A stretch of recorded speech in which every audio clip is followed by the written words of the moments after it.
while since you felt like this. Been a while since you felt like this. Been a while since you felt like this. There must be something wrong.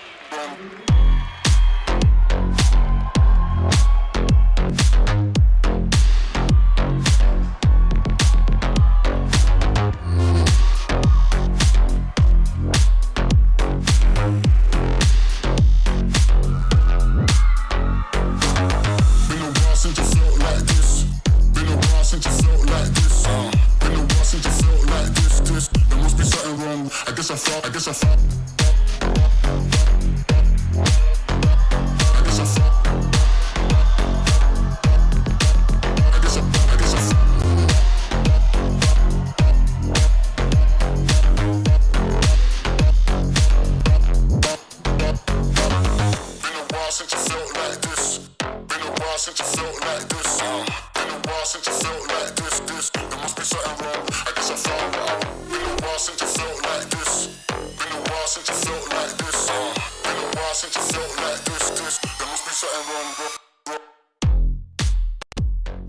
Welcome to Ljubljana in Slovenia for the final day of competition at the International Skating Union's Junior Grand Prix Series here.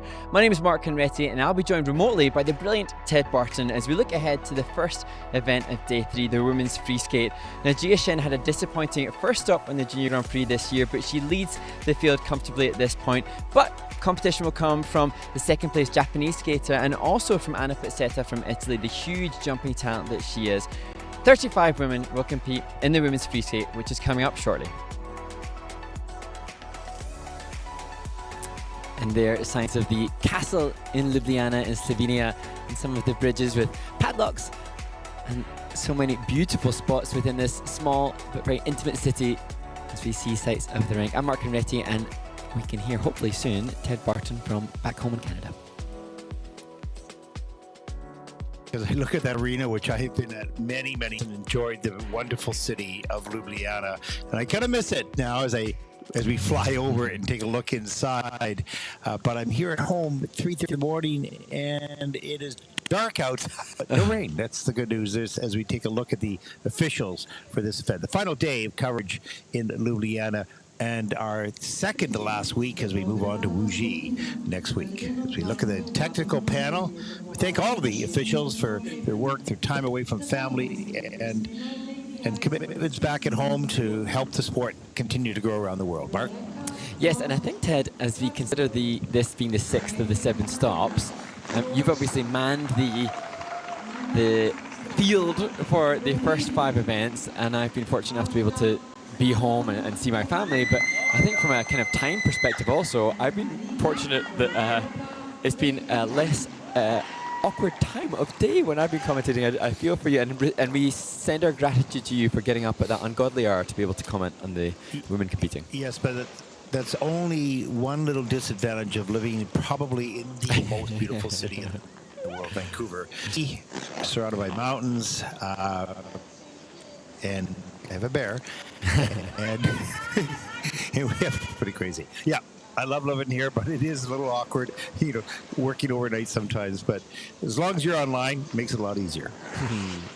And as we see the first group of 5 women in this event, a chance just to say thanks again to all those that have sent in questions. And I, Ted, am going to exploit first a little opportunity to shout out to a student I've been working with, Abby Chan, and she has been having Zoom lessons every week in between events, and she has obviously been listening avidly as so many do, and so I'm just going to exploit the fact that I can be on the microphone and give a shout out to somebody that I know is tuning in and enjoying all the coverage. Well, I'd love to be able to do that, but it is 3 in the morning, so no one's going to be listening to here. Just kidding. Okay. And so then... So what other questions we have? Questions that have come in. We have had... Well, again, as ever, we get a host of questions for which we are incredibly grateful for, some of which may need to be filtered. One question's come in personally to Mark from at single Welsh malt whiskey. I like that. That's funny. Mark, are you back on Dancing on Ice? And I don't think I'm allowed to either confirm or deny anything, but I think that decision will be revealed soon. So hopefully by next week I'll be able to confirm or deny that. Anyway, next question from Indiana.Ross30. Do you know if the International Skating Union would ever host a competition in Australia again?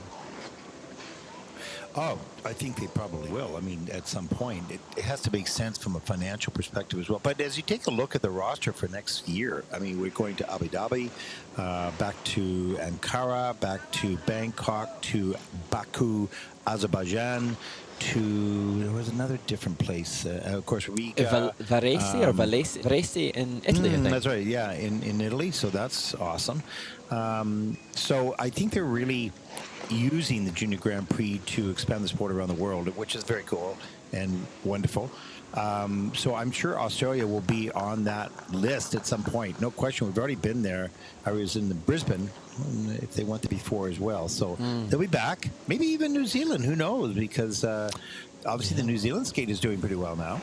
Yeah, and it's wonderful to see representation both by Dwayne or Jan Howley, who we will see compete again next week in Wuxi, and also we've seen lots of Australian skaters. Next week we'll see Hannah Bath from Australia represented in the women's event in Wuxi in China, and hopefully they'll get the opportunity to have more international events in Australia. And indeed, actually, they've just had an international event in Perth last week. I think it was called the Swan Trophy.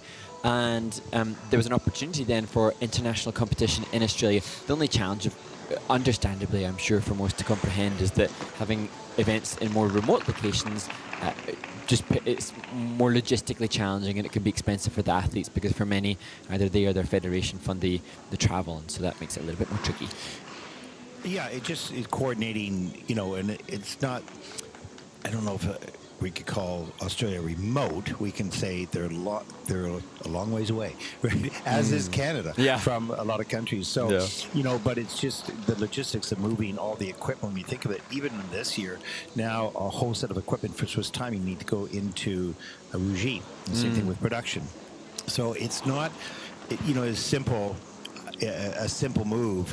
You've got so many things to consider, from the production to the Swiss timing to the judges, and having the local federation at ice time, and having a reasonable price, because you can tell this is not an event like a Senior Grand Prix where you have major television in here and all sorts of different needs that they have at the senior level. So it's complicated, but to answer your question, I'm most certain they'll be back to Australia at some point.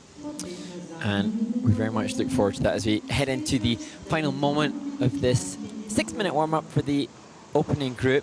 And just a quick question that's come in from at user 9394585.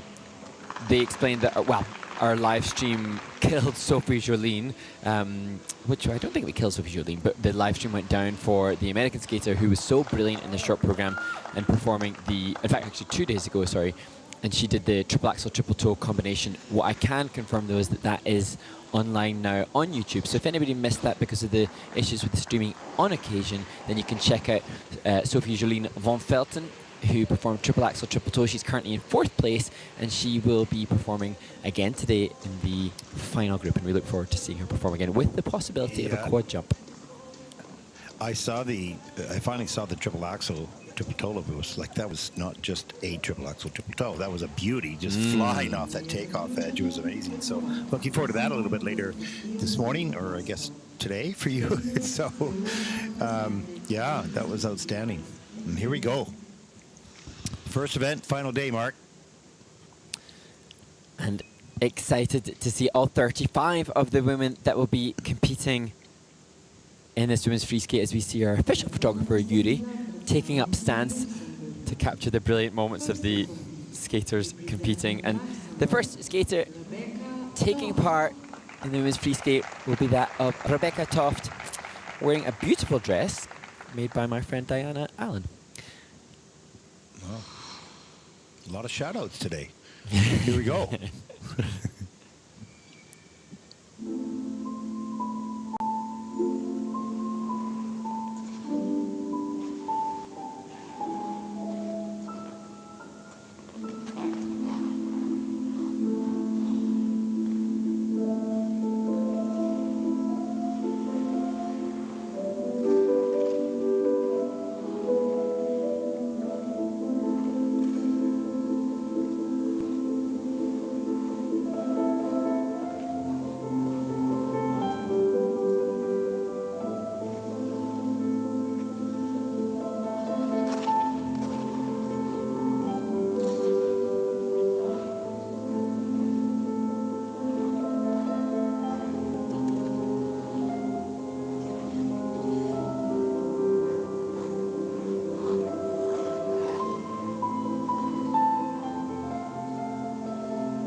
seek you out, flay you alive.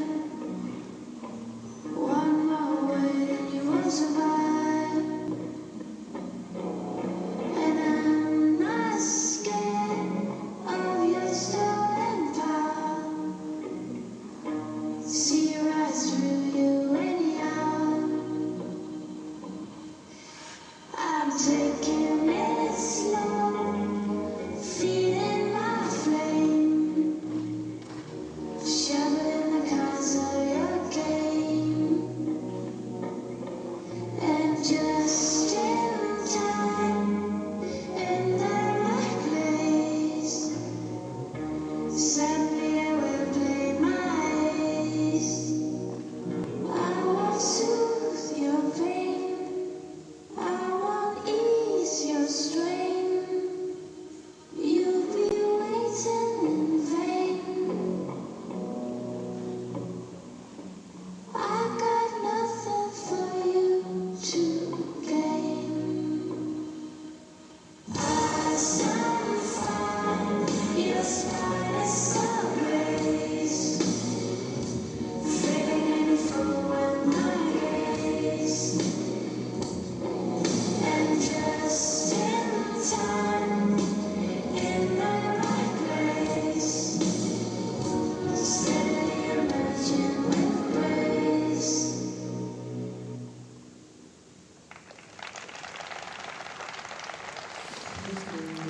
Rebecca Toff from Luxembourg. And the stage of development that Rebecca has a double jumps at this point, double axle, no, single axle actually, at the beginning of the program. I had a couple step outs, but overall for the stage where she is at in her development pathway, not a bad skate. Beautiful outfit, as you were mentioning, the dressmaker, but it is very striking. Yay for Diana. We take a look at the double axle. I marked it down as a single. It is a double axle. Okay, I gotta wake up here. Oh, there's a single axle. Here we go.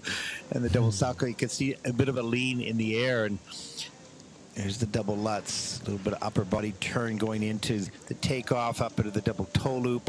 It's pretty well done, and it doesn't. If you could just absorb the landings of the knees just a little bit more, it would help a lot on the running edge out of those jumps. As you take a look, and she skates in Luxembourg 10 hours a week in the low season and 15 hours in a week in the high season, which is great, which is now the high season, I assume. As the kids get back to school and the rinks start to fill up. And joined here by coach Sonia Krulikova, who works with her in Luxembourg. And you can just see Rebecca analysing what has happened and as to whether or not this will be enough to overtake the score that she posted in Gdansk last year when she competed at the Junior Grand Prix there in 2023. That was a 52.76 in that event. Yeah, it's funny, you know, this is the first Junior Grand Prix this season for her, so how much competition, or is this the first one? Let's take a look at the scores for the free program. 53.17, first skater out in this event, and that does beat her score last year, so that's good with a 76.97, and that's a little bit short of her personal best score, overall score. As we start the competition here, final day, women's free program.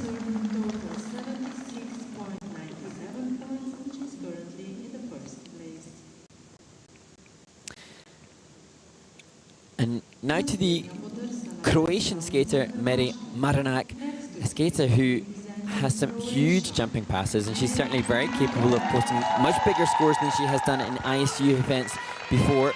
She is coming back from injury, but hopefully we will get the chance to see some of those big jumping passes. And we saw that waxel, that difficult takeoff on the axle. Hopefully she has it all together right now.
Well, Marianak from Croatia looks exhausted at the end of that program. You can tell her just gasping for air. And, you know, I don't want to speculate, but I think, you know, maybe she isn't in the best of health at the moment or hasn't had enough training.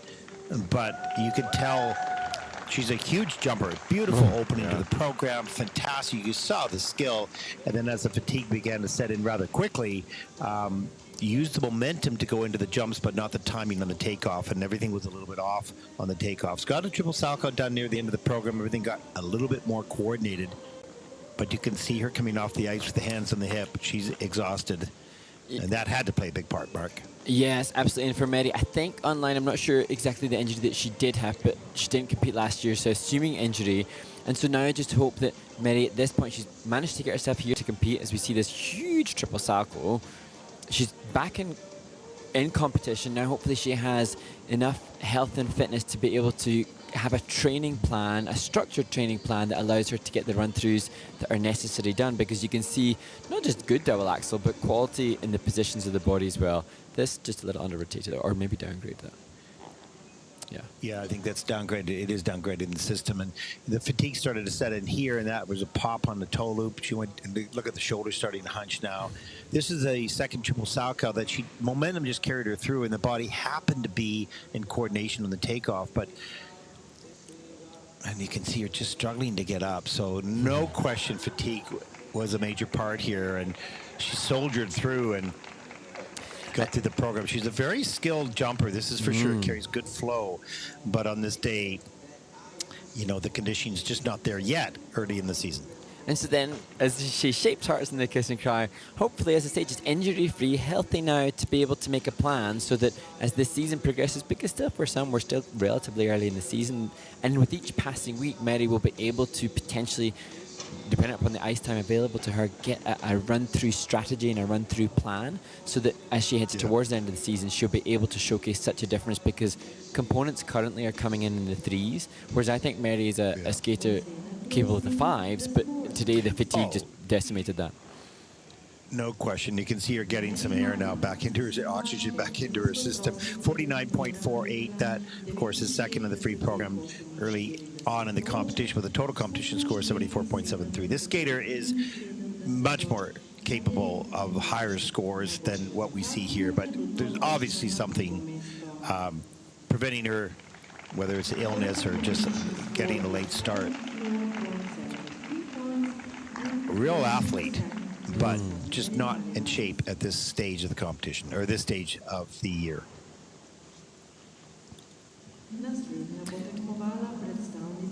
And now to Anna Stratula representing Romania.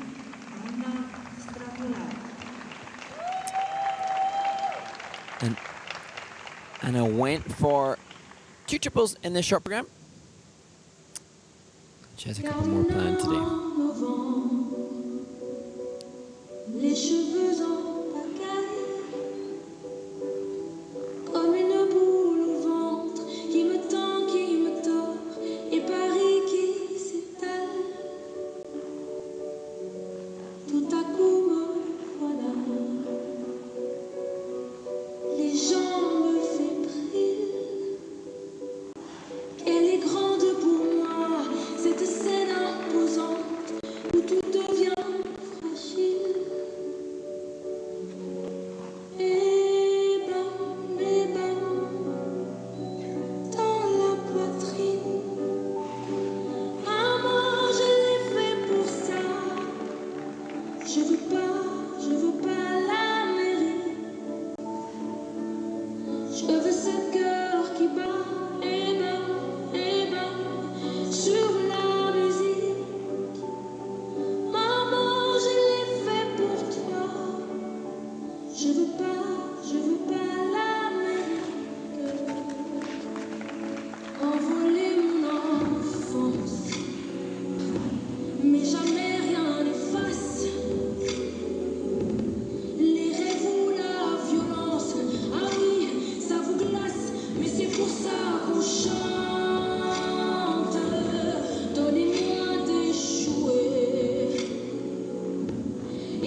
Well, Anna Stratulet from Romania, born in Canada. In fact, I think you said Montreal, Mark. Yeah, our coach had Has said that Ontario here, yeah. she was actually born in Montreal and has been living in Romania for 4 years now, and proudly so. And you can see, you know, pretty good jump technique on the takeoffs, but the stopping of rotation, the checkout, which is obviously critical to the landing of the GOE, was just a little over-rotated and not quick enough. As we take a look here, there's the triple toe loop. And this is under-rotated, the hand goes down. You can see just sort of collapse the body. Those ones that land straight and strong and keep that back strong no matter what happens. They don't let themselves collapse, and that's a hard thing to do, to trust that position in the air. Too far back in the heel there on the triple toe loop. And for those of you looking for the takeoffs of those jumps as part of this, is awesome. This change of edge on the layback's been really difficult to do. I don't know if she quite got the rotations in that, but I so admire anybody that can do the change of edge in the layback. I caught a little clip there of just some of the transitional content for Anna as well. And for me, obviously we're talking jump technique, so imperative as she and Simona Punka, Shape of Heart and the Kiss and Cry. The posture and the refinement of the top half of the body, really good for Anna. Just the need for the skating skills, just to push down deeper into the knees and the ankles to facilitate more glide, so that last component, skating skills, will go up and up. Yep, agreed. Let's take a look at 15 hours in the off season and 12 hours a week in the high season. The reason we start to mention that, because it really is an indication of how much time is committed to the skating and the improvement throughout the year. And you've got school, you've got all those things in life that's going on, and it can be really challenging. And 12 hours is not even that much, really. Well, actually, they don't have a rink in Romania for like 3 months in the summer. So Anna did spend some time in Canada simply, well, presumably to connect with family perhaps as well, but because they literally don't have an ice rink. So, you know, as we've said before, not everybody's equal in this preparation. Yeah, for sure. As we wait for the free program scores for Anna. And her personal best is 56.65, and she's got a 58.53, so it's not a season's best. This is the first time out for her this year. That is first in the free program with an 83.86, and that'll put Anna currently into first place very early on in the competition.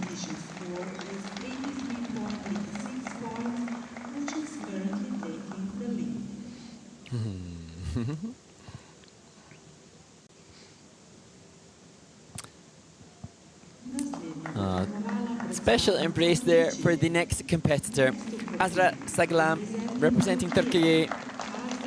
Azra had a pretty solid skate in the short program.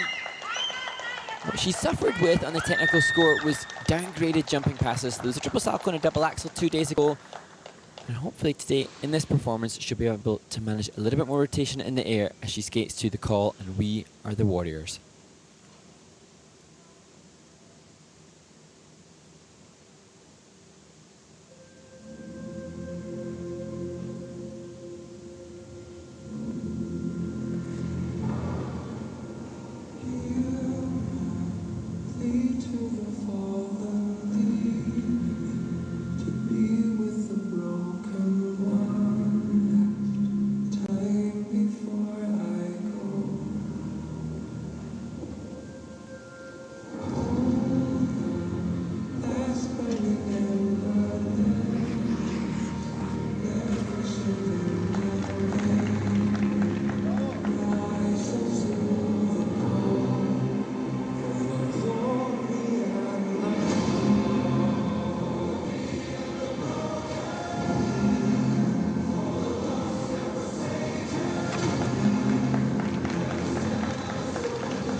Azra Saglam from Turkey finishes her free program here in Ljubljana. Had some struggles on some of the more difficult jumps. Powerful athlete, no question. But so far in the event, it's a bit of a struggle with some of the elements, particularly on the landings. They can take off pretty well, and as we take a look at some of the fans, team members perhaps from Turkey, we've talked about the growth of the sport in that country, and that's exciting. We've seen a number of different athletes visit the Junior Grand Prix throughout the season. And at this point in time for Azra, it was so clear the conscientiousness of the storytelling at the beginning of the program and the "We Are the Warriors." I don't know the story that she's going for, but you can see that there's an engagement and a commitment to that aspect as she heads into the jumping passes. I guess the double axel done there. Barely fast enough to get the check out on that first one, but here's the second one, and too far forward and has to take the fall, slips off the toe picks. There's the triple salchow attempt, and this is downgraded with the hand down as well. And on the lean on that salchow, takeoff back on the heel. The mechanics of the takeoff aren't bad. It's just the timing and the angle in which she's leaving the ice is a little bit problematic and hard to fix. This is why the posture for those young skaters listening to this, your posture, straight and strong back, is so important, because even if you're on a lean, you're going to be able to save that jump. But once that lean goes and you break the upper body, then everything is going to go on a bigger angle, and you're going to have to take a fall, unfortunately. So posture, so strong, straight and strong, tight feet together. As we take a look at the elements, there's 11 elements in. There are 6 under review, 7 under review. So lots of work to do for the technical panel as they take a look at the landings and the rotations. Yeah, and as we've discussed with some of the other skaters already in this competition, now for Azra, this is a standing point, first Junior Grand Prix, now with her coaches to just make a plan moving forward to help facilitate the more guaranteed and consistent complete rotation. So today the double axel, the first one was just a quarter short. Yesterday it was the downgrade in the event. Triple salchows, all the triple salchows, both short and the free skate, coming in as downgrades. I'm sure, more than sure, that Azra is capable of doing a fully rotated triple salchow, but just getting the consistency levels up, and hopefully then being here has inspired her to make sure that, you know, within the next few months, triple toe, triple loop, triple flip, the more difficult triples will be added. No question she's capable of doing it, but in competition it's a little different. 51.67, that is third in the free program for Azra. And with a 79.68 for the competition, that'll put her, at least for the moment, into second place. And you can see that the mechanics are there, but it's not consistent yet enough, even in practice probably, to expect delivery in competition under the stress of that That's, again, another part of the process which is not very comfortable, not very pleasant, but you have to go through. Yeah. And you can see that feeling right there. It's like, that's frustrating. And now the next skater represents Great Britain, Arina Vorobeva, 15-year-old living in Nottingham. And this her first ever international. She had a challenge in the short program. She popped the mandatory double axel, and that paved the way for a challenging skate. Hoping for more now with the difficult planned program content incoming.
Well, a bit of a tough skate for Arena. She's a very powerful athlete, no question. Lots of speed and momentum going into the jumps, and they're beautiful when they all work out. But there's a lot of attack, but not always under control, and that's the key. When you add a lot of speed, we talk about having a lot of speed, which is momentum helping you through the jump. If you don't have control on your body in that speed, then that's a detriment, of course. But it's an asset when you can watch Anna Pizzetta a little bit later today. She has complete control for the most part throughout the program. As we see the opening triple toe, nice, good speed, ate up into the double axel, slipped on the takeoff edge, but manages to land that still. And here's the triple Lutz early on in the program, hands above the head. Foot is down, but really on an angle, and the ankle sort of dropped. There's the triple flip a little bit later, again on an angle in the air. Managed to hang on into the double toe loop. So the technique is there, the power is there, the control is not always there. The triple Lutz a little bit later, kind of an oiler into a double Salchow, fighting through that. Just consistency, as you can see, things just start to go awry a little bit later in the program, Mark.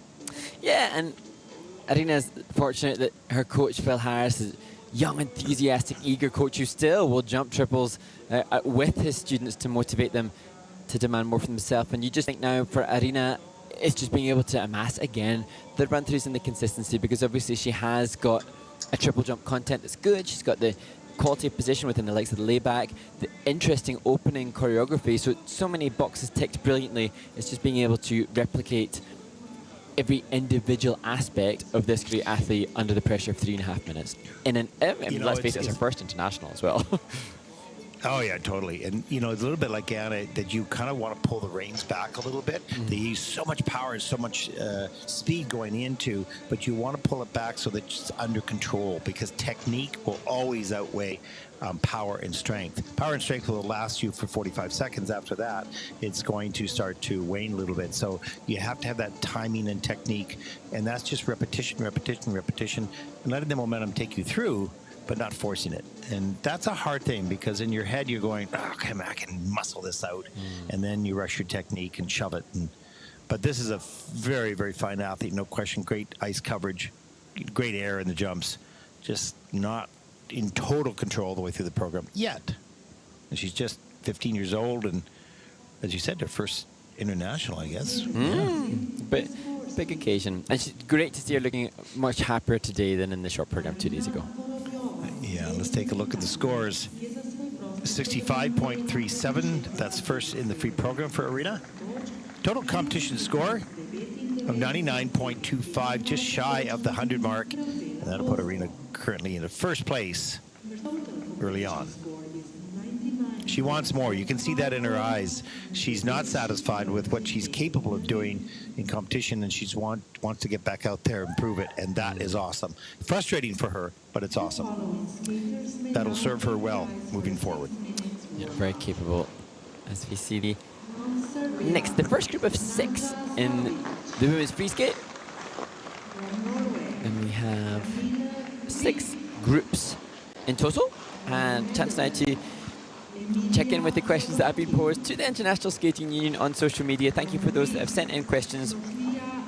And one of those is in from @Jody Laz. Why do some skaters jump with their arms in the air? Is there a benefit, or is it just that it looks pretty?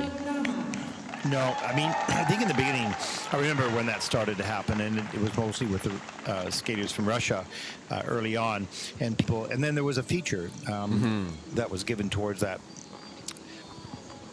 And so people started to think, wow, you know, they keep on using it. Why? They're not only getting one feature. It's silly, you know, and people didn't understand that that was actually a technique that was used to straighten the spine. So as those hands go above your head, if you do it properly, it lengthens your spine and it makes you more efficient at the air. We'll put it that way. If your arms are out away from your body, if your free leg is up and wrapped around your landing leg, you become essentially a larger body mass, which rotates slower and a little bit warped, if you will, in the air. By putting your hands above your head and stretching your spine up, and if your ankles are together, you're spinning really quickly in the air, and that really helps you get around. So that is a technique that's used by many, many skaters around the world now. Even in our country, which we are probably one of the last countries to use that, and not many of our skaters do it. But if there's a skater that has it easy, brings the hands above the head, you can see the hands into the chest there on this skater. But it's a technique to really help you rotate quickly in the air. And it's interesting if we reference the air position, because the hands above the head, it was first popularized, I think, correct me if I'm wrong, but I think by Brian Boitano, who did the triple lutz with the right arm, just one arm above his head. Back in 1988. the 80s. That's right. That's right. And then good for you. That became it became known as the Tano Lutz, the Brian Boitano Tano Lutz, because of that air position, which was unique. And then we didn't see it again, just as you say, Ted, it wasn't seen again until it was getting a tangible extra boost in score for the skaters, and then it became a little bit more popular. But now it's interesting because it doesn't get a quantifiable addition to the skater's score and grade of execution. But obviously, as you say, Ted, it helps facilitate biomechanically easier jumping passes, as we just see perfectly timed example. Yeah. And I think, Brian Boitano's was more for aesthetics because it was something unique and different. In those days, there were no scores attached to any one jump or spin. It was an overall vote, if you will. And so that was something that he could set himself aside, and he did, from other skaters such as Brian Orser. So, it had an effect, but I don't think it was for the efficiencies of the jump. No. He was already a great jumper, so that wasn't the reason. Amazing. But it did become more efficient a little bit later. So anyways, hopefully that helps to answer that question for you. Yeah, but it's interesting when I think then Adam Rippon, then he was, I think, one of the first to put the arms above his head, and that was actually before it even got the extra points.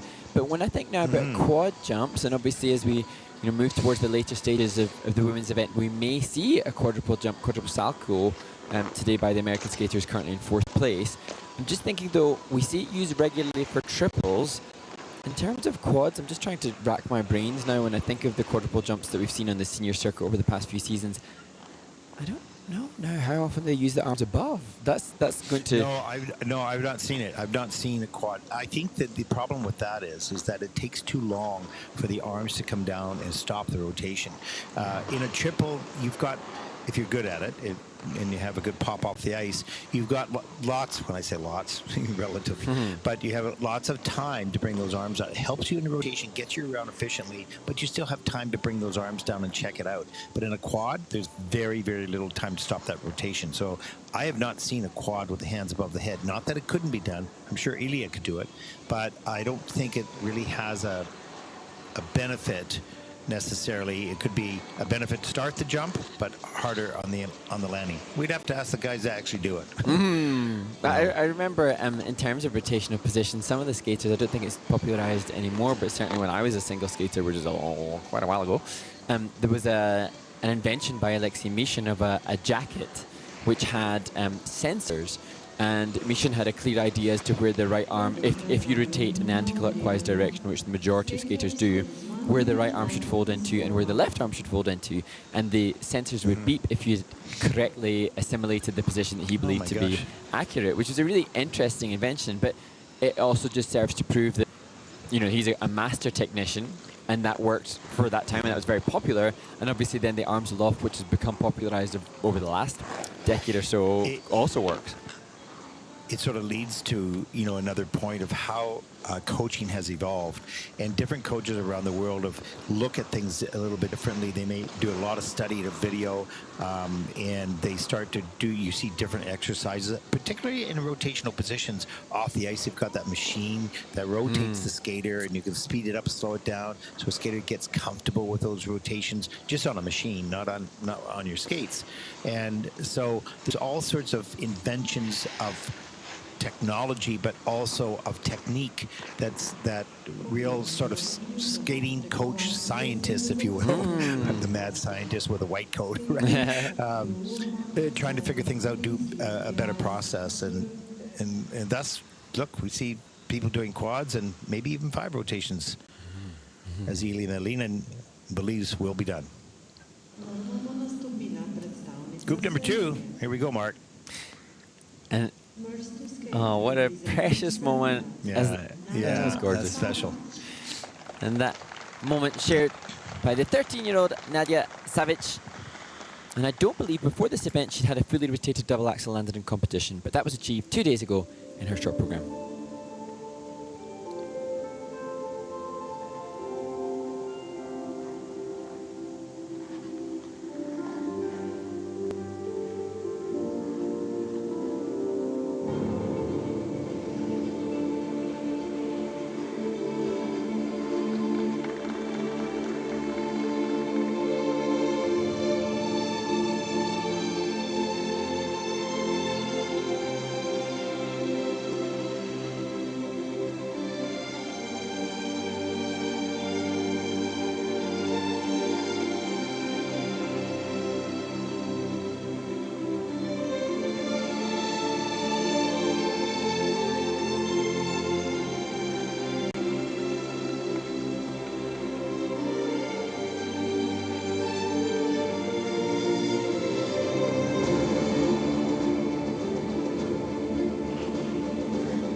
Nadia Savic from Serbia.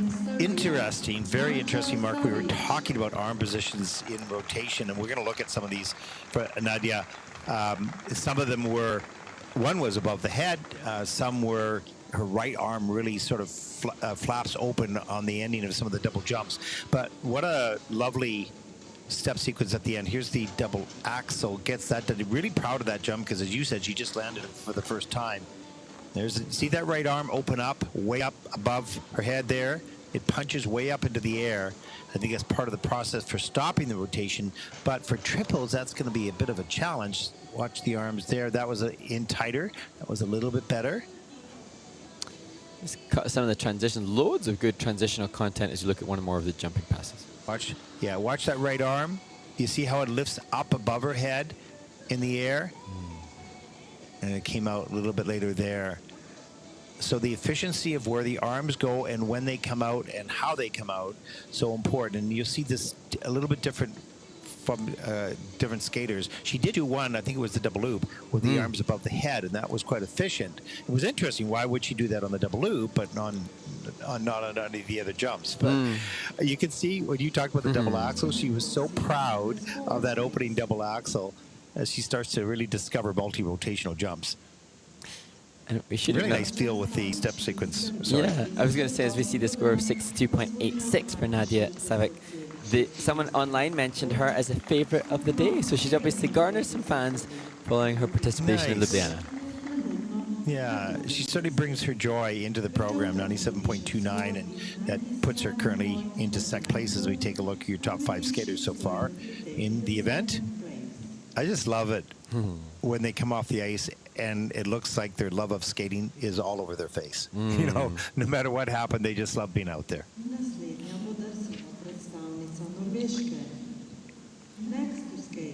And now to Pernille with representing Norway, a skater with class and refinement and quality across both the tech score and the program components, hoping for a clean skate.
Well, from Norway, Pernille, wow, she has to consider this a very successful free program, Mark.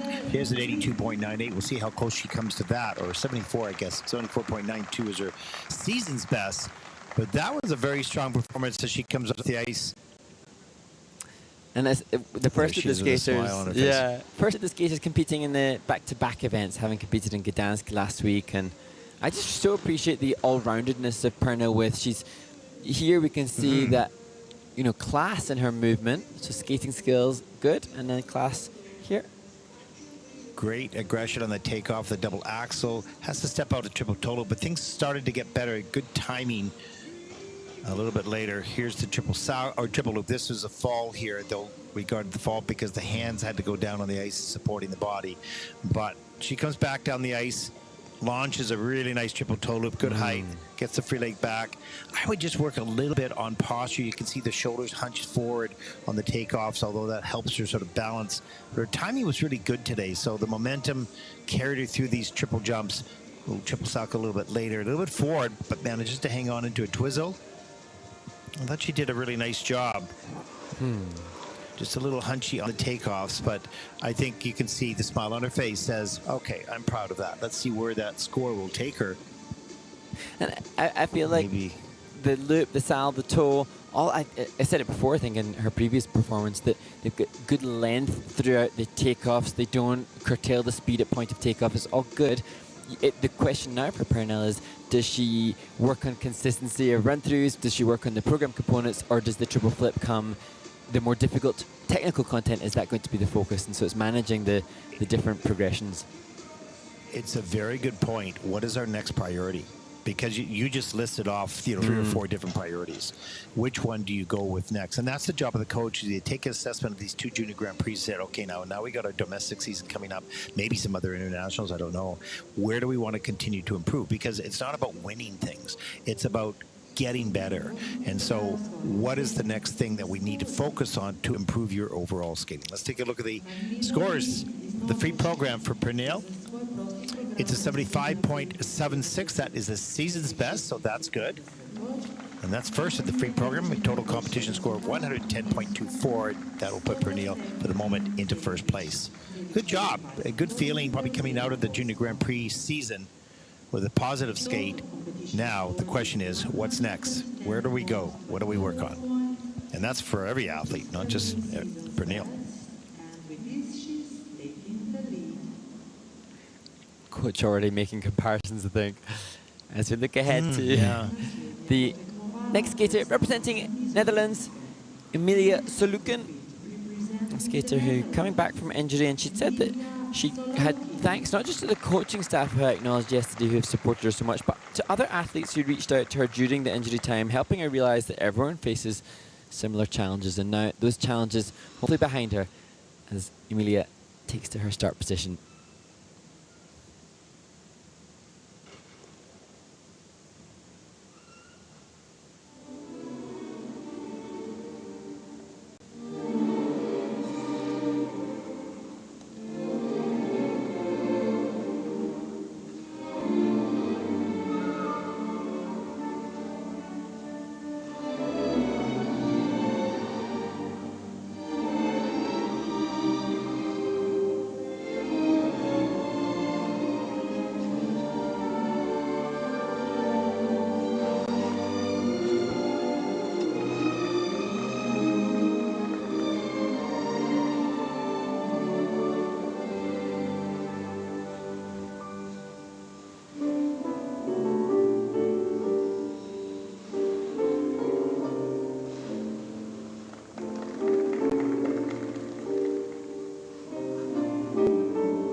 Milia Salukin from the Netherlands. Wonderful soft knees, particularly at the beginning of the program. And you can see her accelerate so easily. A lot of under rotations. Most of these elements are under rotated. There are 11 in this program with 7 elements under review right now. The technical panel have a lot of work to do because you can tell on the technical panel, really, whether you're just watching on video, if there's something that's questionable on the landing. So you're going to check it out. And then when you check it out, it's when you're going to find the under rotations. Technique on the jumps, good. No problem with that. Strong mechanics on the takeoff, rotations, the checkout. But that foot, the landing foot, let's just slow it down, Mark. We'll check out here this first one. There's a change of edge, and you can see she lands forward. So that's a downgraded jump. She gets the value of just the double. There's the double axel. That's fine. That's all the way around. And this is the triple flip. We'll watch the landing. When does this landing foot touch the ice? Again, on the forward, it's forward on the pick, but that's downgraded in the system as well. Another triple flip, and again, forward. Now, the good news is she stands up on the 1 foot and she gets the free leg back. So the basic mechanics of execution are good, but the efficiency of rotation needs to be better. There's another under rotation on the triple loop. So she's going to come off the ice feeling pretty good about getting all these triples done for her, but she might wonder why the score is so low. So we take a look at another triple loop. That foot again is forward, and that's just under review at the moment. So a lot of work for the technical panel, Mark. Yes, and the challenge for the skaters is obviously managing the desire to have the difficult planned program content that has competitive triple jumps versus playing it safer and going for a better grade of execution. What is so great from Emilia is the commitment to the storytelling, because from the start right up to the end, and the musicality of the end, you can tell she's conscientious of the story over and above just the technique. You just hope she's not too despondent, because we've seen what's happened with those downgrades. Yeah, no, it's very true, though. But she kept the commitment to the program, and that is great. That's the good news. The takeoffs are good news. The rotation position, medium news. That can be a little bit more efficient. But the bad news is the ending of that jump. And we asked the question I asked you yesterday about the dance. Do the dancers feel when the key point, when they're not on the right edge? And sometimes you've landed it, but you don't, and it's maybe under, but you're not quite sure how much. Well, she's going to find out with the score. So 81.98 is her personal best score in the free program. And this is going to fall way short of that because all these jumps had an under rotation. But you can see on her face, she's questioning. She knows that those were not totally clean. Yeah, and that may be because of the injury that she's had. And so it sometimes is the case that the skater will land short of rotation for safety rather than fighting for extra rotation when they risk the ball. No, that's a fair comment. And for her, hopefully she listens to this and say, okay, I'm in my process. I'm not there yet. A lot of good news here, but I got to fix up those under rotations, and that will make a huge difference. So let's take a look at the score. She had an 81.98, but this is a 61.12, significantly less. Like that's 20 points off her personal best. That is 4th in the free program with a 97.28. So Amelia, you fix those landings up. This is, well above 100. In your 120s, perhaps 115. So it's right there for you. But great commitment to the music all the way through, as Mark said. And now we head to skater coming in with a different tact. I don't think that Sofia Lampronou, representing Greece, will be attempting multiple triple jumps. She, as we have discussed repeatedly throughout the 3 previous Junior Grand Prix experiences for this skater this season, comes from a tiny, tiny ice rink, but so eager to impress. His fingertip extension on point.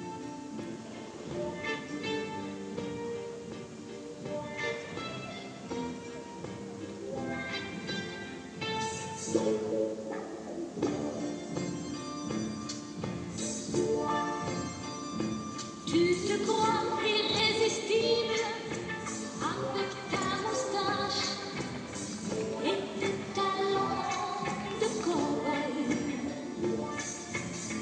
Tu te prends pour Pancho Villa, pour Buffalo Bill, et moi pour une petite fille.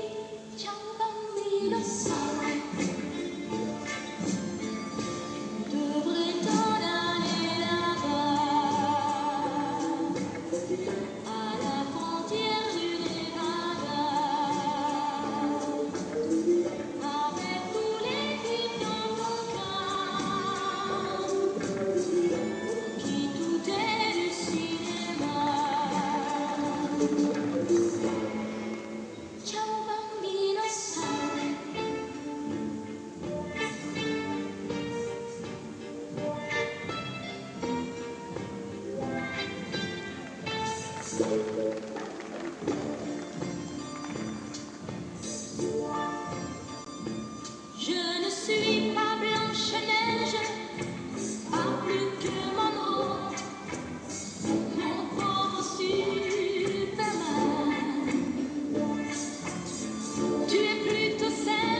C'est dommage, j'aurais bien voulu t'aider. John Wayne, Redford, Newman, ça n'existe pas. La vie n'est pas du cinéma. Ciao bambina, sorry. C'est dommage, sorry. Ciao bambina, sorry. C'est dommage, sorry. Ciao bambina, sorry. C'est dommage, sorry.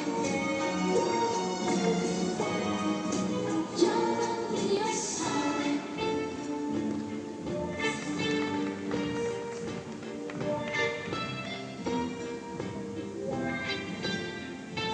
Ciao bambina, sorry.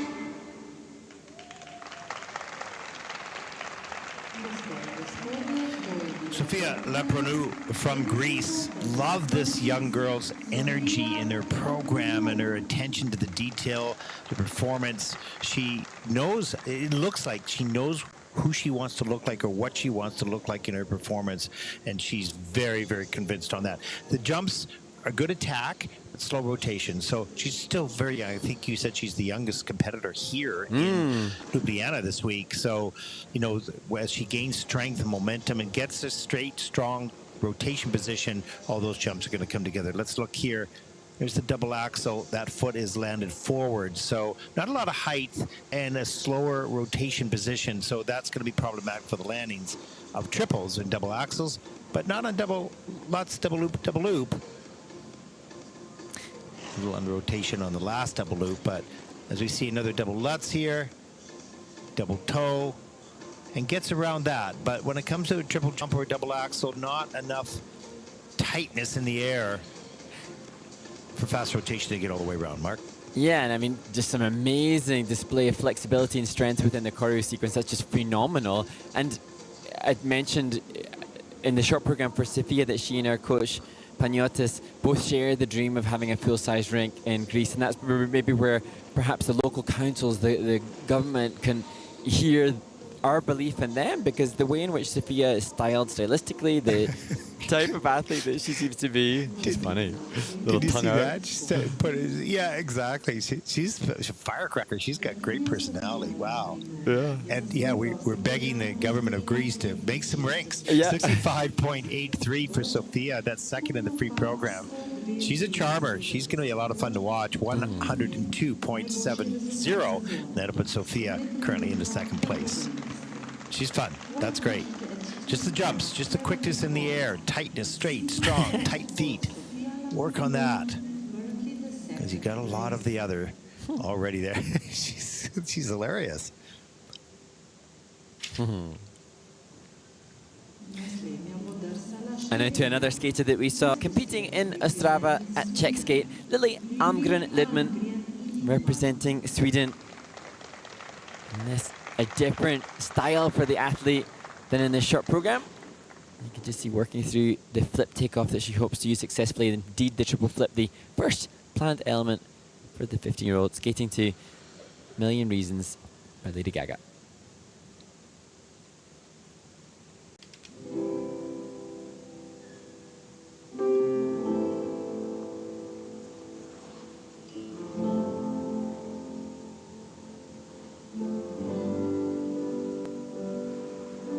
You're giving me a million reasons to let you go. You're giving me a million reasons to quit the show. You're giving me a million reasons. Give me a million reasons. Giving me a million reasons. About a million reasons. It's stuck in a cycle. I look off and I stay out. It's like that I stop breathing but completely aware. 'Cause you're giving me a million reasons. Give me a million reasons. Giving me a million reasons. About a million reasons. And if you say something that you might even mean, it's hard to even fathom which parts I should believe. 'Cause you're giving me a million reasons. Give me a million reasons. Giving me a million reasons. About a million reasons. I bow down to pray. Try to make the world seem better.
Almgren Lidman from Sweden. Now, you know, I've been doing this for a number of years. One of the things I used to do is I used to pick out those athletes that, I would love to coach this skater. And the reason she would be on my list, she has so many good qualities. She's calm, long neck, posture. She's done, obviously, a lot of ballet.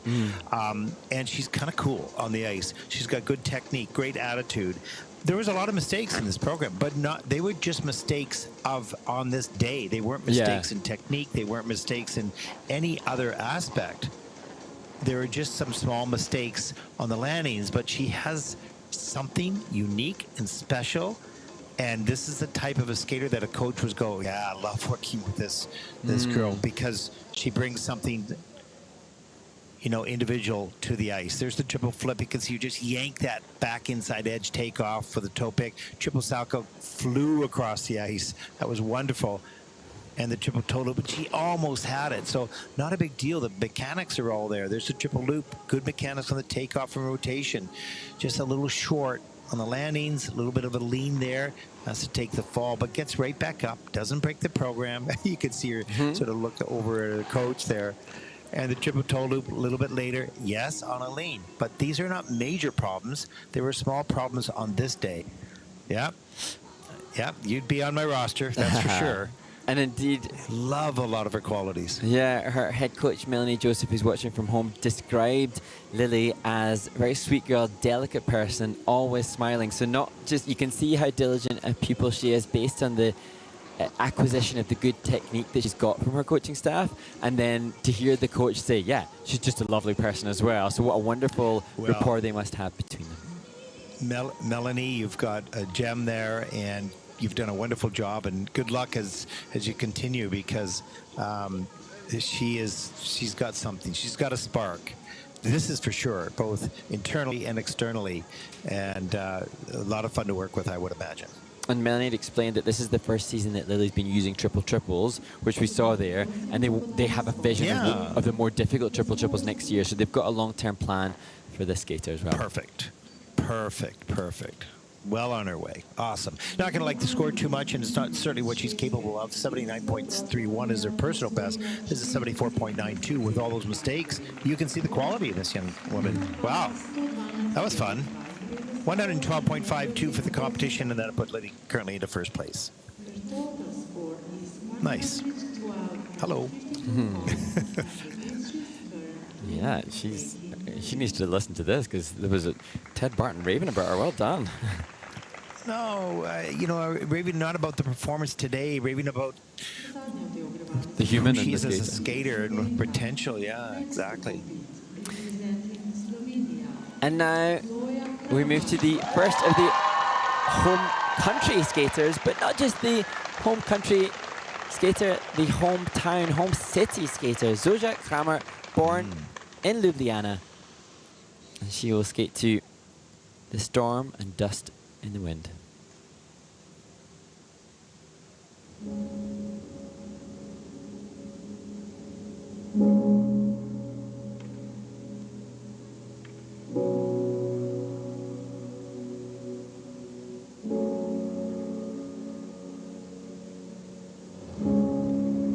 A single bound, we all fall down. The ones that will take the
16-year-old Zoja Kramer from Slovenia, right in Ljubljana.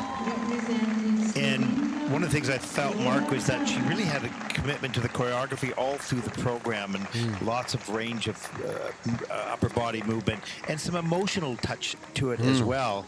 Kind of worked well with the music. The big thing is with a lot of these skaters that we've seen so far is the checkout, the landing process and timing. Takeoffs look good, the rotations are fine, but how and when do you begin to check out? That is such an important skill.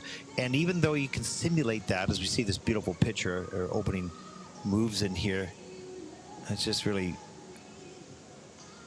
you know, a special moment right at the top of the program, and choreographed by Benoit Richaud, and really lovely. But the checkout, as we get technical now, triple Lutz at the beginning of the program, got the free leg back in time. Good start to that. But as you get a little bit more fatigued, we'll see the jumping on a lean there and a little bit too far forward.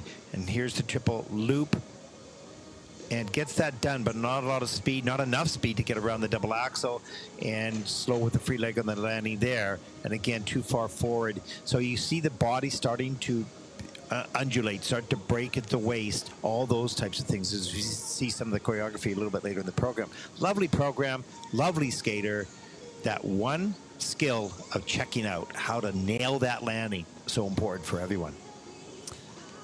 And you can see the disappointment for Zoja. The challenge as well, I think, is so often when there's that mistake, and then being able to find the mental strength and the resilience to approach the next jumping passes, because you want to then tighten up, tense up, you're desperate, and then the timing will change instead of having that calm approach that you would have in isolation.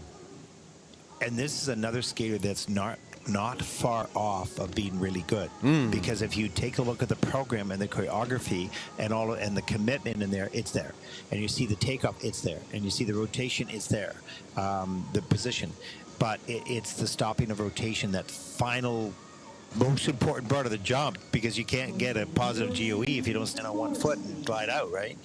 So she said, not far away. She said on Instagram, this chapter of my life is called My Turn. So this turn wasn't so good, but she still got to own her turn as she moves towards the rest of the season with a 70.62. 70.62. And the turn is not about the one performance, the turn is maybe about this year. It's her turn this year. When will it be? 110.14, and that will put her currently to third place. Certainly capable, still elusive.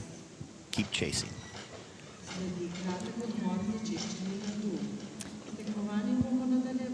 Well, I think we're on a break, are we? As we take a look at the standings so far after the first two groups, and we have our first ice resurfacing, and we've got some video playback for us. What do we have on the menu there, Mark? Well, a chance to listen to the reaction from Mao Shimada, who won last week in Gdansk. And then I really urge the young skaters who want to have an insight into the successful mindset of the former world champion Karolina Kostner, when I had the pleasure of chatting with her and all of the wisdom that she bestows upon us all. Enjoy. We'll be back right after this.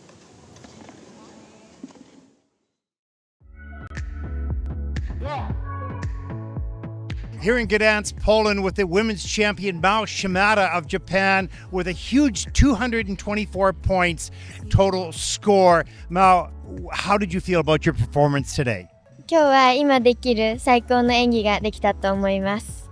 With such a fine performance, so incredible, how do you actually make it better moving on to the Junior Grand Prix final? 4回転トーループがしっかりまだ決めれてないので、そこと、あとはもっと一歩が伸びるスケーティングができるようになれば、もっといい演技ができると思います。 And last question, do you feel this might be the very best program you've ever had designed for you? 私も衣装も振り付けもすごく気に入っていて、滑ってて楽しいです。 Well, in my 11 years covering the Junior Grand Prix final, this is the finest women's performance I have ever seen by Mao Shimada, the champion here in Gdansk.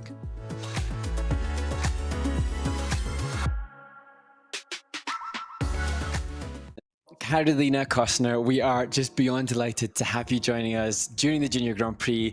You are a four-time Olympian, world champion, and I gather the most celebrated or successful skater in European Figure Skating Championship history in single skating. So it's just an absolute pleasure to have you with us. And I understand that your mum was a figure skater and your dad was a hockey player. So I imagine that shaped a huge part of your introduction to the sport. Is that right? I grew up in a very sports interested family. My dad is a hockey player. My mom used to figure skate, but she never coached me, or she never was involved in my coaching, other than supporting me 100%, which I'm very, very grateful for. It's funny that sometimes there are skaters who don't like their parents to be there. For me, it was never matter, but I knew that my mom enjoyed skating so much, and to me, knowing that she had the chance to come, I would always encourage her to come and watch the competitions. And I know she would sit in the stands the whole competition, starting from the first skater to the very last skater, and she really enjoyed it. Because she loved it, rather than that was because she was happy to enjoy skating, as opposed to seeing, where's my daughter going to finish against these people? Yeah, absolutely. It's no secret to anybody that knows me that you are undoubtedly one of my absolute all-time favorite skaters. I'm always really conscious that when you move and when you skate, it's aesthetically very beautiful. Was the influence to make that beautiful movement that makes you one of the most popular skaters to have ever skated? Something maybe for juniors to hear is that I hate it.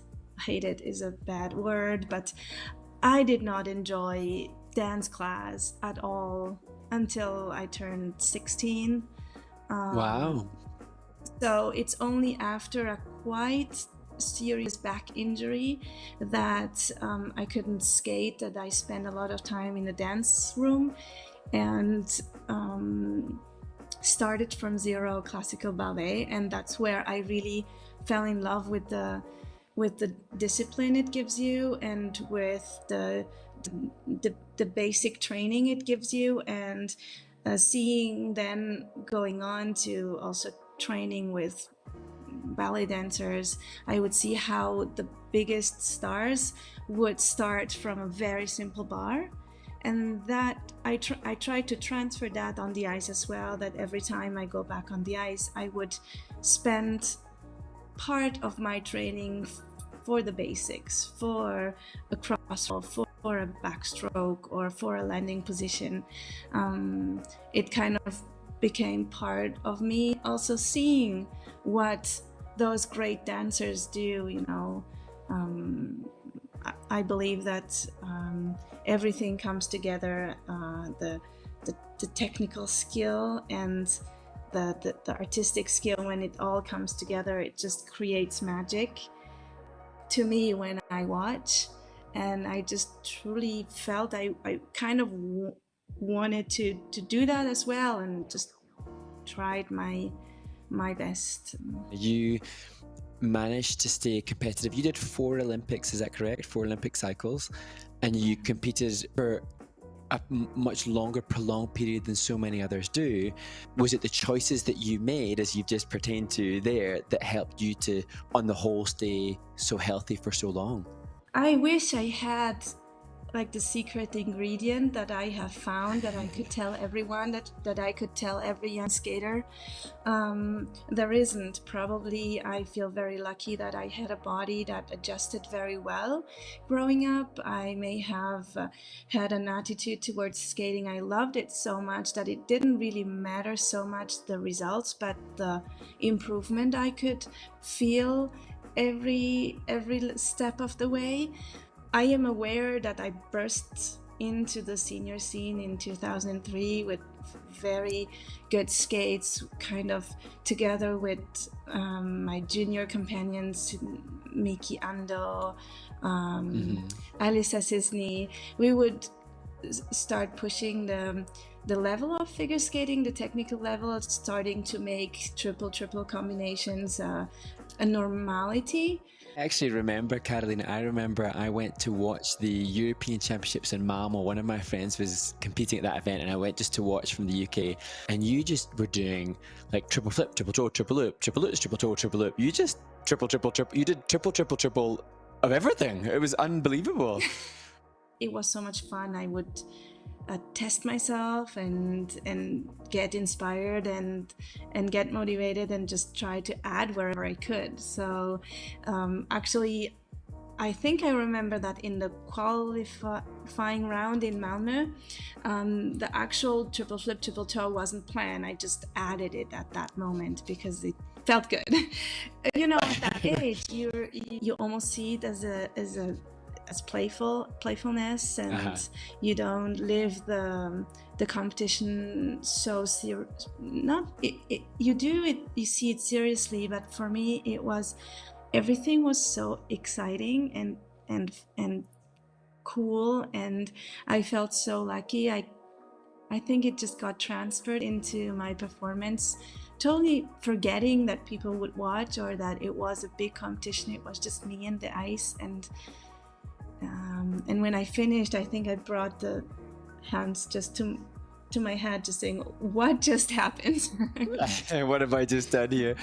And how amazing to, even as we think about the junior skaters, who some of them you can see what you've just described, when you had that youthful exuberance, the repercussions of things, and you just go out and skate freely.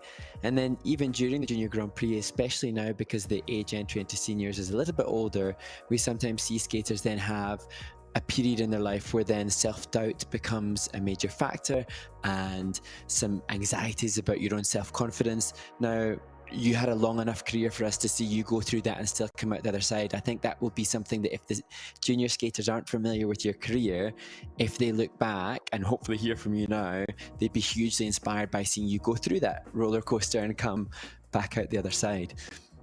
Yes, I absolutely encourage everyone to stick to your dreams. I think as young skaters, we are lucky to be more I don't want to say unrealistic about our dreams, but we tend to be able to imagine more creatively, crazy maybe things, and then you grow up and you may, you know, be more aware of your limits and get to know how it's actually not so easy as you thought as a kid.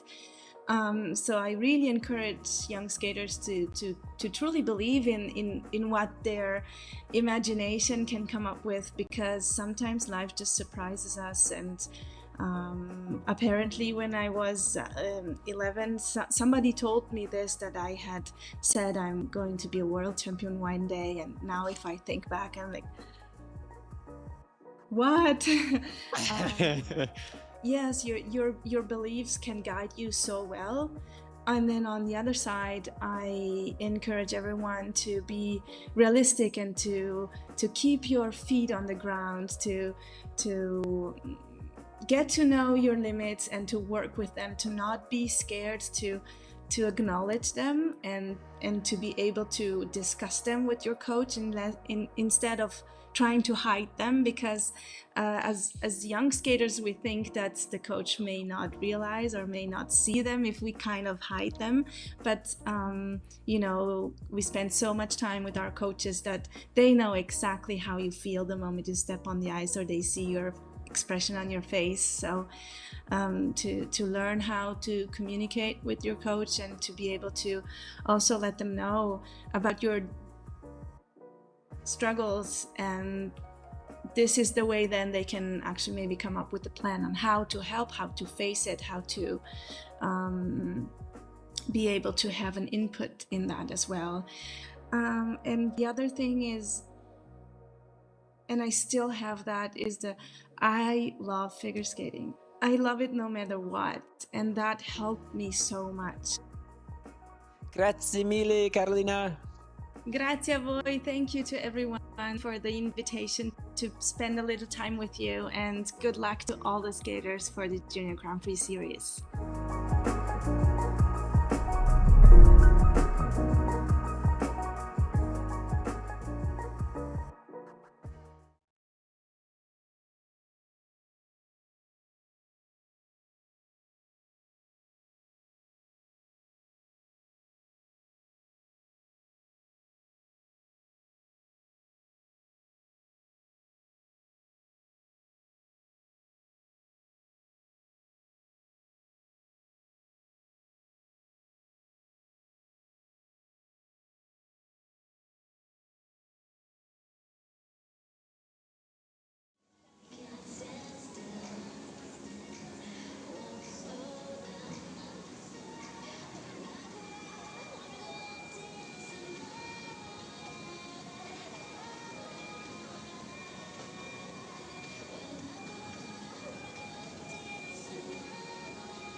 Welcome back to Ljubljana, Slovenia.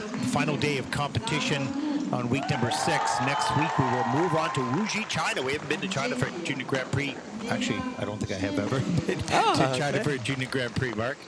Yeah, so that will be interesting indeed. And we talked about a number of occasions about the sort of the rise or the rebirth, if you will, of the juniors in China. There's some really top pair teams, some single skating that's had some great success, and we haven't seen that, particularly through COVID. So it's great to have them back on the Junior Grand Prix, and it's going to be really exciting to go on to Wuxi.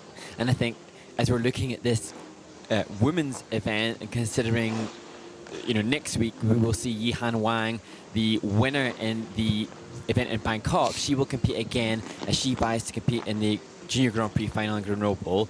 And what a wonderful thing it will be for her to have a Junior Grand Prix in her home country. But of course, as we've seen with others, then having an event in your home country does add more pressure, which can be dependent upon the personality type and dependent upon the way they've been brought up, can be both a blessing and a curse, or a blessing and a pressure. Yeah, and it's going to be interesting to see, if there's an audience. I know it's a big building, it's beautiful, everything's really nice, evidently, and but it'll also be interesting to see the skating community and, how many people do they have. We see the energy in Turkey within the skating community. We've seen that also in Thailand. Those countries are just so excited about the sport and the growth of the sport. We see the growth. China's always been pretty strong, very strong in pair skating, of course, and in some singles as well. But we see a new era of young Chinese athletes coming up, and it'll be interesting to see how the skating community there in China reacts as well. So really looking forward to the trip, and I know you'll be at your production studio in a la garage. To help us through and bring your expertise. So that's going to be a lot of fun. And we will both be there in Grenoble as well. So that's going to be, to close out the season together, that'll be a lot of fun. Yeah, and I think that's exciting because obviously, well, maybe not obviously, but for those who followed the Junior Grand Prix last year, we were fortunate enough to finish the final stop of the Junior Grand Prix together in Yerevan, Armenia, and that was a wonderful way to encapsulate the 7-week journey. And although we won't be together on the last stop, I'm glad and really excited to think that we'll be together at the final. Although I still don't have flights yet, so I need to sort that out as I juggle my multiple commitments. Okay. Yeah, and what was I going to say? That because last year the final was in Beijing, so we were both remote on that, right? Yeah. It's. This is where I really admire you, Ted, and your abilities to remember each of the events, because you've obviously been doing this Junior Grand Prix streaming for so long. For me, on my 3rd season now, coming toward the end of my 3rd season of the JGP, and I already am thinking, which one was that? Where were we there? Oh, was that? Which country was I in? Because it's long days. They all merge into one a little bit. Yeah, but you don't know really whether I'm making it up or not. Yeah, I trust you implicitly. So, yeah, you're going, oh, he must have done that, right? No, who knows? We take a look. And actually, on the back of that, as we see some of the skaters in this group, I saw briefly the technical controller in the ice dance event at the hotel this morning. I think they were about to get the bus to watch the practices, and I asked them, how was the event? And then they asked my opinion, and it was interesting because I actually, when recanting my opinions of the skaters, sometimes when we're commentating, I'm not really aware. I'm so busy trying to do a good job to represent the human that I'm not and we're straight on to the next performance, represent the next human, that I don't always take the time to mental note each individual performance. And yet this morning, when I had the chance to watch some of the practices, I just loved watching the skating, and watching the skating just from a kind of skating purist perspective, because when we're doing the commentary, then we're a little bit more analytical and we're conscious of the job in hand. It was just really nice to watch skating this morning. I love watching skating. It's a really good point, because when you see the skaters at these different events, and they look to you and say, oh, okay, you want to talk about their performance, but you don't really remember the performance. First of all, because there's literally thousands of performances through the series, and so And you kind of feel guilty about that. But in order to be in the moment for commentary, you have to focus on what you see in front of you at that moment. Take all the external stuff, whether it's politics or rumors or this or that, or it means nothing. I don't care where they come from. They're on the ice, they're on the camera, they're in front of us, and that's what we comment on. So it's hard to remember all the other details around which other people may have a really good memory for, but it's hard to do that. Yeah, and I think actually your point is really important, Ted. They're also about to comment upon what we see in front of us. And of course, I do live under a bit of an ice skating rock, and I don't read the news and follow everybody's story as much as I try to get intel on the skaters. But it's not really our job to know all the ins and outs exactly. And we're very much on the side of the skater. In the same way as the technical panel, when given the choice, have to go in favor of the skater. Yes. We go in favor of the athlete and in favor of the skater. So, that's and also what we just share. quickly on that point of the technical panel, they don't know what the color of the dress was. They don't know overall performance. They don't know any of that. They only know what they did at that moment on the calls. So it's very interesting when you focus like that. Okay, let's now refocus as we take a look at a pair of boots on group number 3 in the women's free program here on the final day of competition. Mark, take it over. And opening group number 3 will be the 16-year-old Chiara Hristova representing Bulgaria. And Chiara will skate to Symphony for the Devil by the Rolling Stones.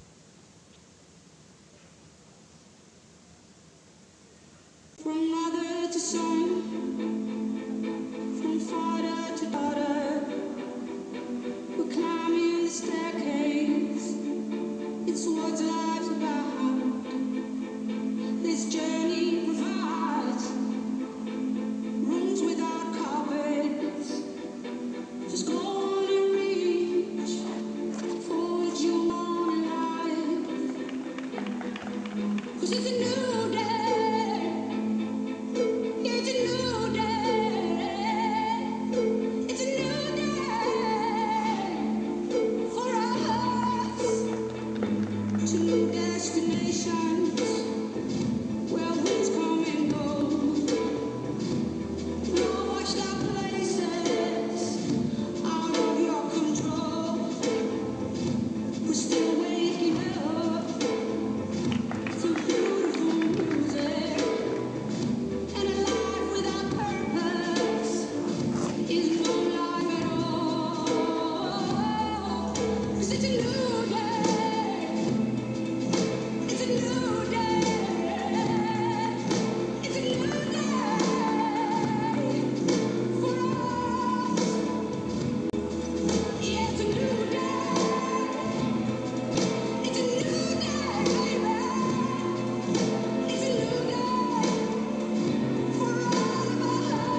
Kiara Rostova from Bulgaria. Very interesting. If you could see the opening shot, I'm not sure if we got that, Mark, but the opening shot, her eyes are moving all around. So I wasn't really confident that she was completely focused. In the beginning of the program, she doubles the Lutz, doubles the loop, doubles the Salchow. Then you figure, oh, okay, this is really an off day, or she's just doing doubles. And then comes down the ice and does two perfect triple Lutzes, no problem.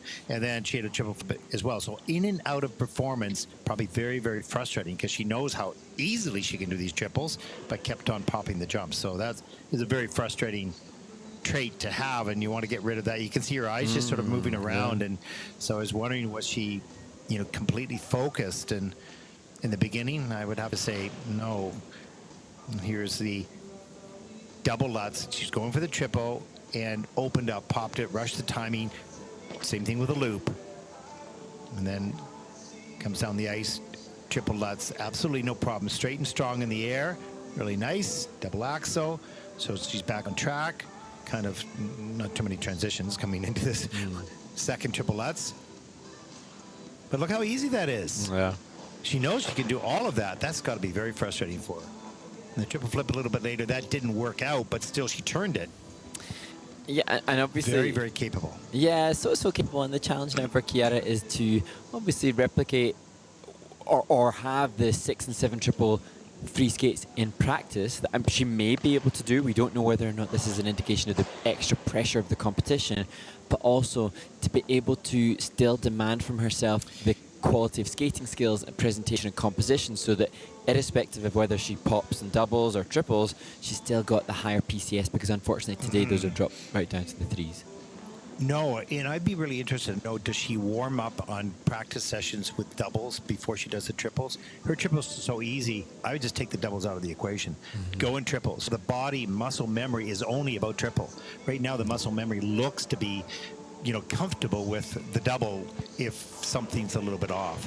So, when you see those skaters, you see the Japanese skaters coming off the plane, they go into the rink and they run a program full. And they do their, the triples right off the bat. They don't even mess around with the doubles. They just, some of them, but mostly right into the triples. So it'll be interesting. She's very, very talented. This is not the issue at all. Just has to find her way to... Go ahead, Mark. Well, for Kiara, her coach here, Ina Lutai, her other coach, Andre, Ina's husband, he's in Kazakhstan at the Dennis 10 Memorial. And again, just shout out as we see these coaches to the commitment they give their athletes, traversing all over from Ljubljana to Kazakhstan, just trying to support elite international athletes to follow in the footsteps of what they themselves have achieved. Yeah, and it's hard then to take the priorities of each skater and get back to work in between all those events. 60.12 for Kiara. That is 8th in the free program with a total competition score of 100.11. That'll put her currently into 5th place. Talent, no question. And we'll probably see her continue to really improve throughout the year.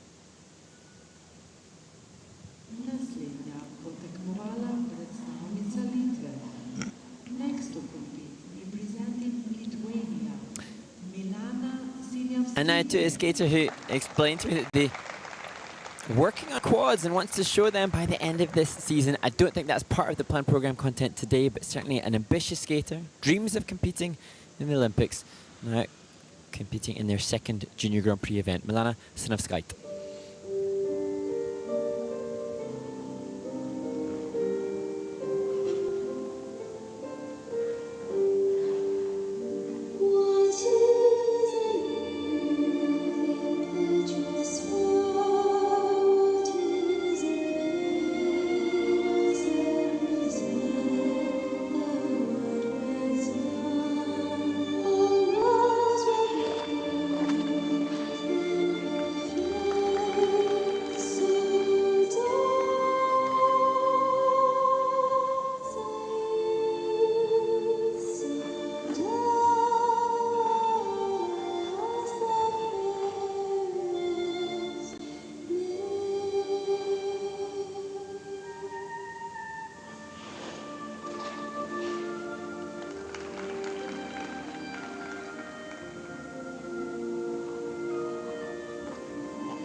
Oh boy, this is a skate that no athlete wants to have.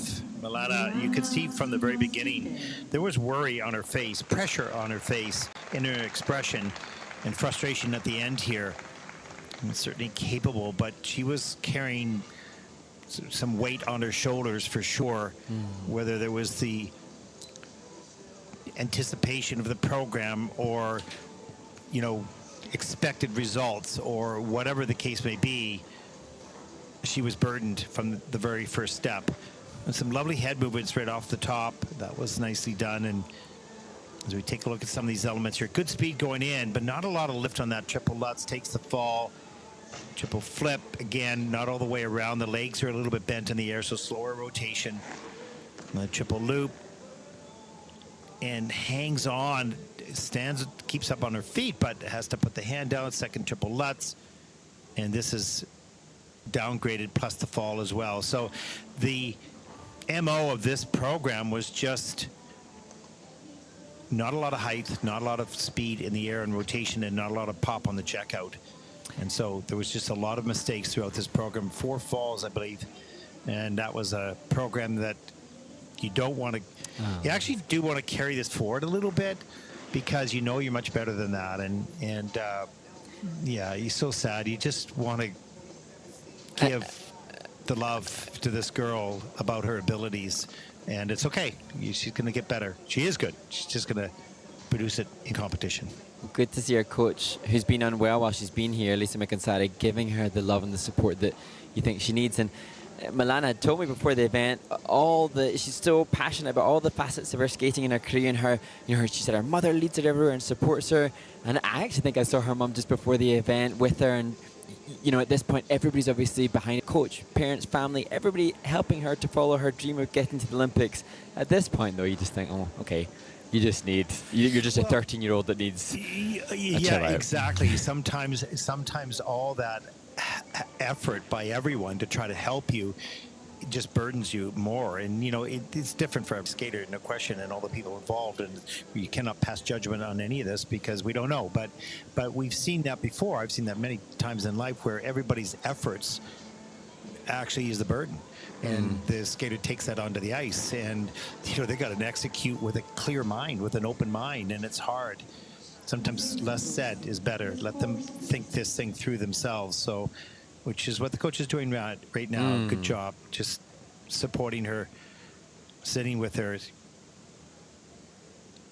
trying to help her through these few moments. And let her, talk her way back into, well, let's get back on the ice. Let's sort this out. 56.16 for Alana. That is 10th in the free program with a total competition score of 97.77. That'll put her currently in 7th place. And you can see the disappointment in her eyes, the sadness, and the hug. Perfect. And she will need lots of emotional support to get past this and to begin to move forward. She's very talented, but this was a very, very tough day.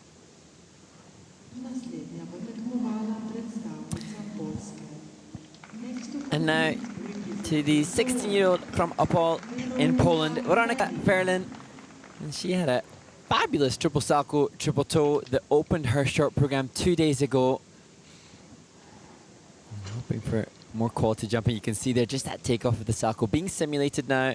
And there, the triple flip takeoff, which for Weronika looks to be the first jumping planned element.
16-year-old Veronica Furlan from Poland had some brilliant jumping passes, but some challenges as well.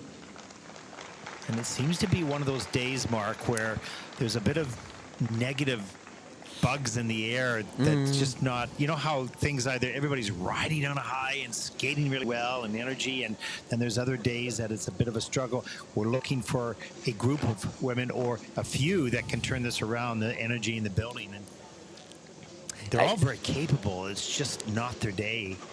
And actually, you're so right, Ted, because it's not a lack of technique, because Veronica, again, another one, the triple salto that she's got on the toe, like, it's really nice quality technique. Like, I so appreciate the length of the takeoffs, not snatched or grabbed.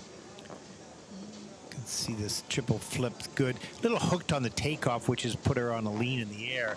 There's a triple toe loop, nice in the air, but hits the heel into the ice, takes a fall. That was unexpected. Triple salto a little bit later. That was nice. Free leg back and plenty of time to get up in the double toe, double loop. So you can see the technique is there. It's all there. These are just little mistakes at the moment. And there's another triple salto a little bit later. That was beautiful. Lots of momentum and riding that edge on the landing. So you can see this young woman has the ability, or has the jumps and has the ability, but had some mistakes within the program. And as you see the final closing spin, for me, this is just where I get my kind of, we've all got our different go-tos, we've all got our passions for the sport, and that's where, for me, it's like just wanting for Veronica, she looks happy in the kiss and cry, to just keep working on the skating skill, the aesthetic of the movement, because then she's got glorious jump technique. If she could tap onto the back of that, a glorious landing position that really showcases a line that the judges will give extra points for, then she'll be rewarded.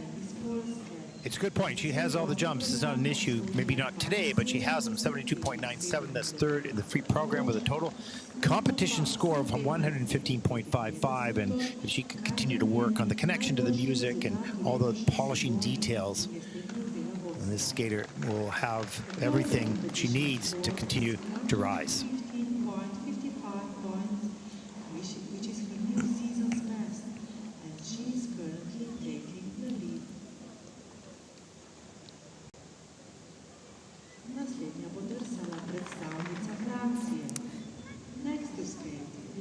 And we move on to the next skater, representing France, Mila Berch, just 13 years of age. She said that after skating, she wants to become a physiotherapist. I'm sure she's amassed a whole lot of education about her body through her training en route to this, her first Junior Grand Prix.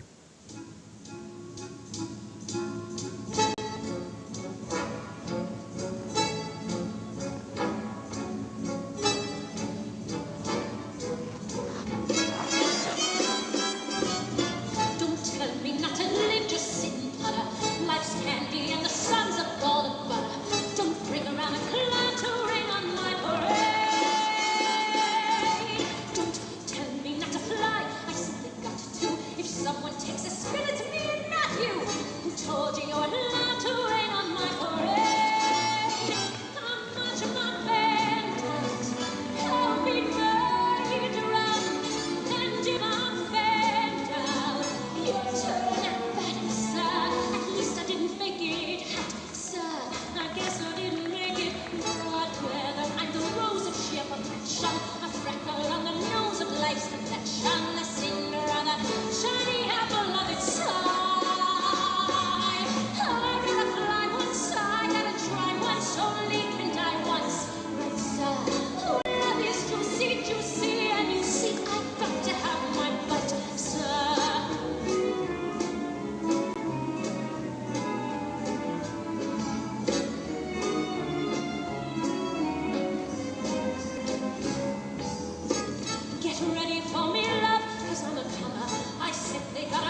fun to see Mila Birch just taking her finger to her chin as she analyzes what has just happened, and a really interesting assessment of the difference between all the skaters yet again, because Mila Birch has, to me, the best skating skills of all that we've seen so far. A great understanding of knee and ankle, but a less difficult plan program content. Yeah, a really good spinner, solid and balanced skating skills, powerful skater, easy acceleration throughout this program, and she's got good technique as well. She has everything. There were some mistakes made, no question, but not in who she is as a skater right now. Triple Saka off the top of the program, that was nice. Gets the free leg back right away, steps up into the double axel. Success right off the start of the program. Look at the speed across the ice into that triple toe loop. And has a little bit of a wobbly landing, but that's not okay, but it's not there's no problem with the technique. Love that. Look at that leg lift, yeah, right into the Ina Bauer. So nice, and she skates so easy. There's not a lot of expression on her face yet, but she does have good choreography, and she executes it beautifully to the choreography and from the music from Funny Girl. So good program. Good skater. Yeah, and even we can never see on the slow-mo or hear on the slow-mo the music, but the hop there, the jeté hop was totally on time with the music, and the choreography incidentally done by the wonderful skater Kevin Amos, and what a wonderful person to have on your team. He's so brilliant with his own choreography, and great addition to Francois Bonnard, the coach. I really like this skater, and she's just 13, which is just remarkable. She has all the ingredients as she continues to sort of move forward. And we see here a 73.62 for Mila. That is third of the free program with a total competition score of 116.76, and that'll put her currently into first place. Bright future. Lots of work still yet to do. Lots of experience yet to be gained. But looking good.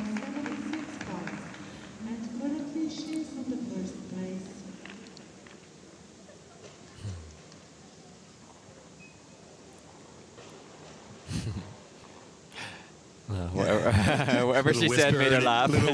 Yeah, a little whisper in her ear. Okay, that was funny, she says. And now to the next skater from the home nation, born in this city, Jala Grom. And she performed in her short program 2 days ago and achieved a new International Skating Union personal best, hoping for the same now as she skates to Faithful Fate.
15-year-old Jala Grum from Slovenia skating at home. A little disappointed. Has 3 falls on the board.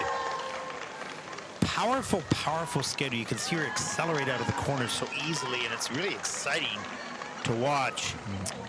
And there's some good technique on the takeoffs, but on this day, not a lot of success on the landings.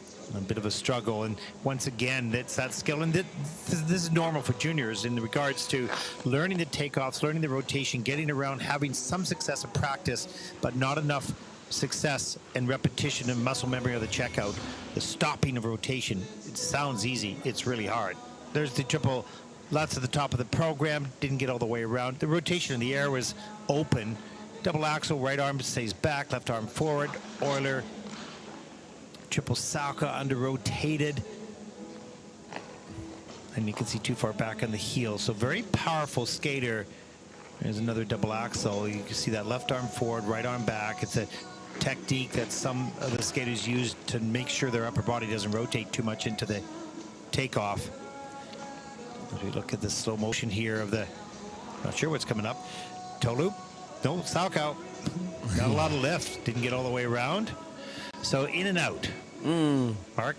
And just taking some of the last clips, just to acknowledge there where, as is totally understandable, the skaters' skating skills suffer towards the end of the program. So where the arms start to drop, the length of the push and each of the crossovers starts to get really tight and short, and they become up on their knees. That's because they're exhausted. At that point in time, your legs are burning, your chest is pounding, but ideally with enough run-throughs, they'll be able to still commit to the posture and the length of the pushes and the flow and the glides, so that then you can bank on the good skating skills and the components. At the moment, for Jala Grum, it's below the 5-point marker, but as the season progresses, hopefully she'll push forward as her coach waves to camera. Yeah, these skaters are incredible condition compared to the normal person. Oh gosh. However, in order to be in the peak, you need to run those programs to be, so you don't need to worry about the fatigue anywhere, because you won't get it until the very end of the program. And that's a bit of a process throughout the year. 68.90 for Jala. That'll put her at 6th in the free program with a total competition score of 112.09. That'll put her currently into 4th place.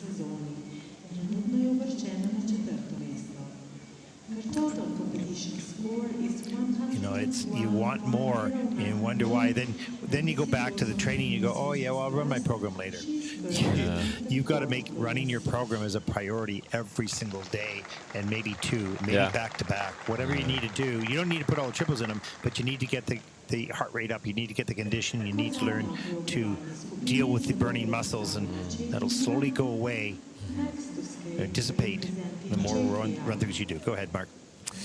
Well, the final competitor in this group, representing the Czech Republic, Nela Snebergerova.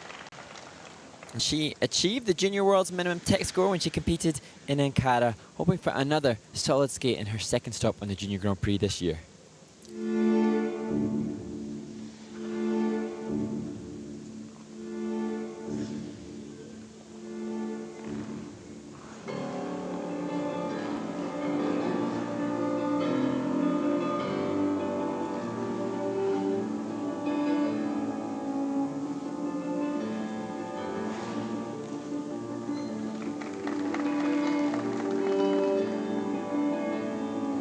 I almost gone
Well, that was an interesting program for Nella because opposite to the skaters that we've seen so far who fatigued later in the program, she actually got her conditioning and got her crispness and technique back together after a bit of a rough start and really began to focus. That's a great comeback in the program. So well done. And also I find her intriguing. I like the choreographer. I like their approach. She's aware of the music and the phrasing, and she's connected not all the time, but some of the time. And this was, and on Cara, she skated much better, but this was great to see her recover part right through the program, Mark. Yeah, and I love the way that she used her fingertip extension at the beginning of the program. And obviously that's a nasty, nasty fall on all Hard aspects, as is that. And but then she started to come back, and that save, I think, really helped gain a little bit of confidence. Hang on, and here's a triple salchow after gets the free leg back again. Now she's back in rhythm and better timing on the takeoff. Triple toe loop later, gets the free leg back quickly. So it all started to come back together for her about halfway through in the program. Well, good that it came back. Yeah, and I think such a great example of somebody who must be running the programs as she proudly waves her team jacket, because Nella didn't when she last competed in Cara, she did a double flip. This time, whether that was conscious or not, I'm not sure, but obviously wanted to push herself technically with that harder jump. But that hard fall obviously derailed her, but she must be running her programs to have come back from that. It did not look like she had fatigue throughout the program anywhere. Mistakes, yes, but no fatigue. 78.27 for Nella. That is first of the free program with a competition score of 123.36 as she takes over the lead after group number 3.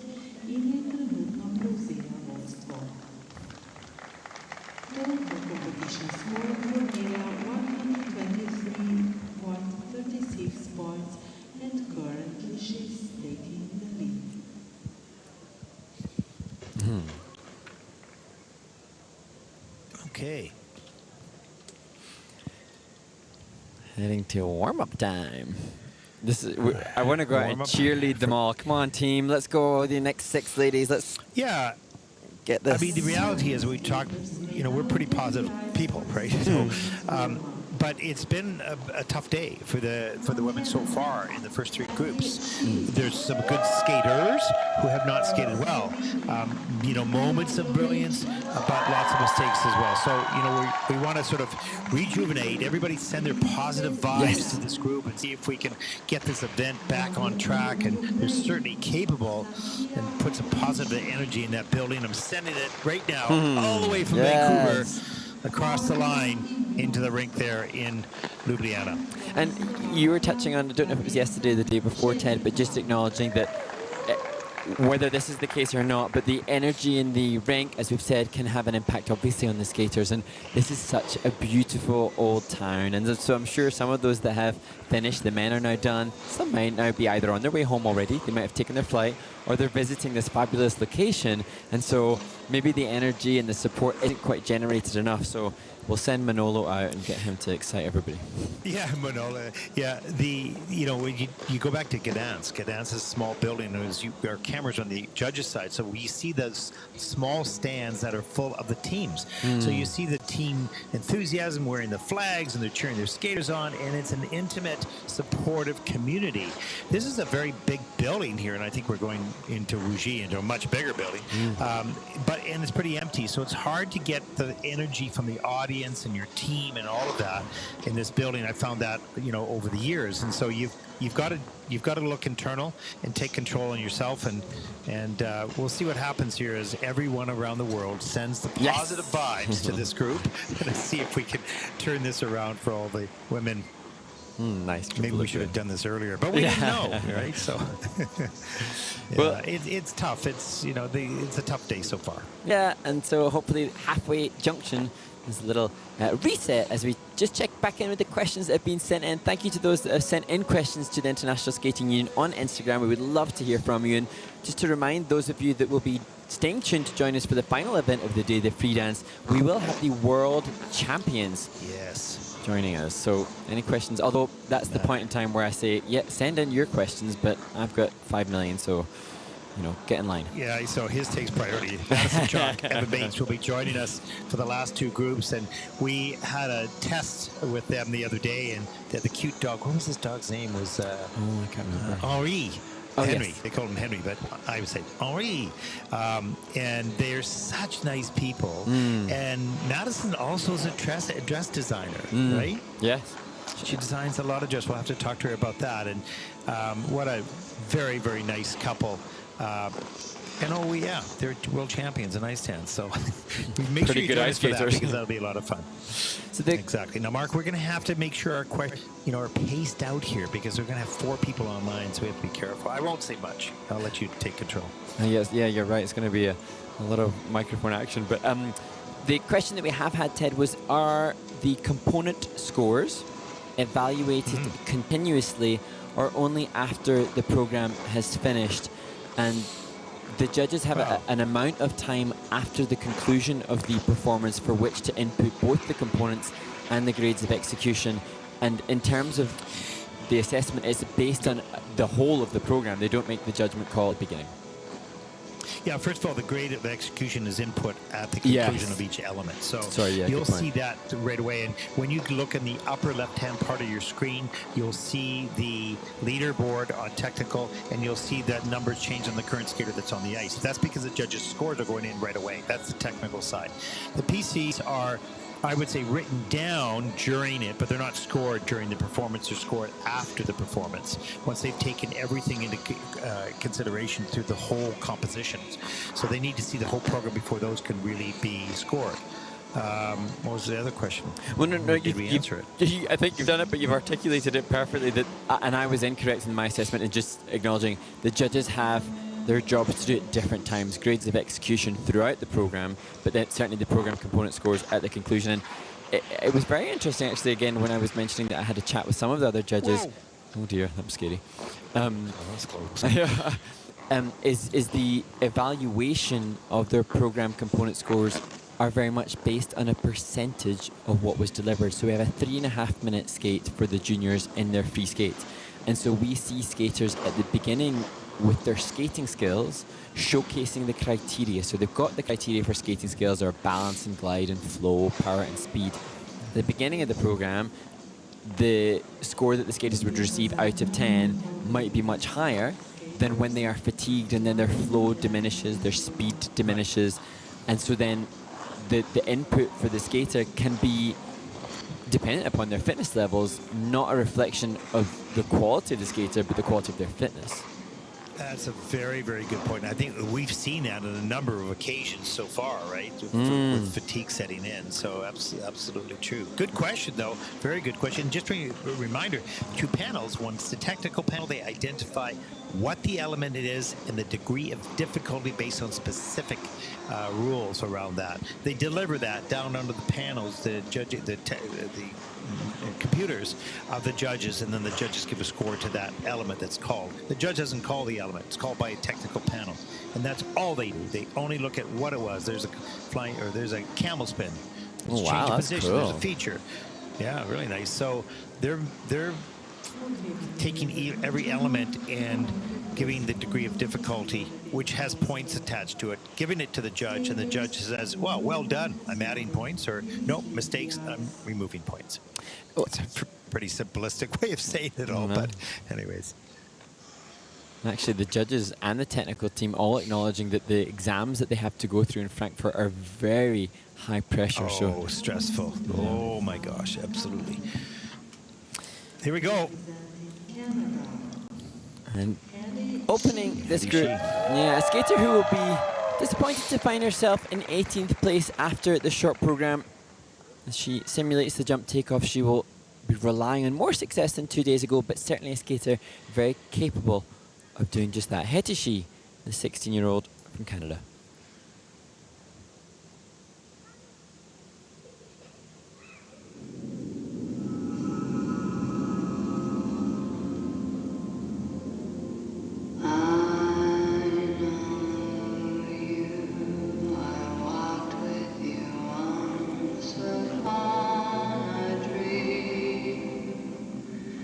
I know you that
16-year-old Hedy Shi from Canada, and you can see some frustration and disappointment right at the end of the program as well. She's searching for last year's Hedy Shi. You know, the success that she had, bronze medalist at the national championship in senior, not in junior, and looking forward to this year's success. She's had some coaching changes, and she's still in that search. And that's frustrating because you want that instant success that you had last year, or the continuation of that. And it doesn't always happen like that. You have to go through those peaks and valleys. And this may be a bit of a valley in the Junior Grand Prix this season so far. That's okay. That's going to ignite the rise and the peaks later in the season. We see a beautiful triple loop, triple toe loop. Great start to the program. Good, nice, strong flow, speed in and out of the jump. There's a lot of movement on that triple Lutz inside, outside edge, and just doesn't get right over a pick on the takeoff. The double axle, nice flow off the edge there. But, you know, not totally still engaged with everything, especially when there's little mistakes. A little open on the way up on that jump. Manages to fight through it, so that was well done. And a little bit later in the program, the triple flip, too far back on the heel. Freelake gets stuck in front and has to take a fall. So not what she's looking for yet, but she's on her way. And she's making some adjustments and changes probably a little bit in technique. And that always takes a bit of time to adapt to. So I know she'll be frustrated maybe a little bit and worried, but this is just part of the journey. And you always want to get to the good part, but it takes a while to get there. She's guided brilliantly, of course, by, you know, former silver medalist in the Olympic Games and world champion Brian Orser. So she's in great hands, and I think she works with Ralph as well. And it's just a process. Absolutely, and you know, it's just time, and she's got such amazing influences. Former coaches, current coaches. She's got Misha G and Shailene Bourne as choreographers. So many incredible inputs to this skater. But she's a 16-year-old that's taking on board all the information, processing, as well as dealing with being a teenager. It's not them. They can only give the information. She has to take it and fail and then succeed and fail and succeed and go through that journey. This is on her, and this will take time, as with every athlete. 89.15. That's first in the free program for Hedy Shi from Canada. The total competition score of, and there it is, 136.56. That put Hedy, for the moment at least, into first place. Another step along the way, not her perfect one, but experience gained as she moves into the domestic part of her season. We'll look for much more from this very talented Hedy Shi. And now to the third and final competitor from the host nation, and great to hear some rousing applause for Julia Laprenchik.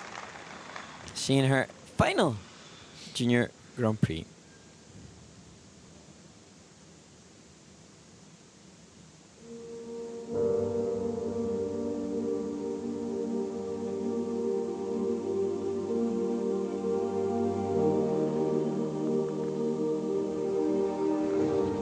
Algunas veces los dioses te quitan la suerte y el azar te han regalado.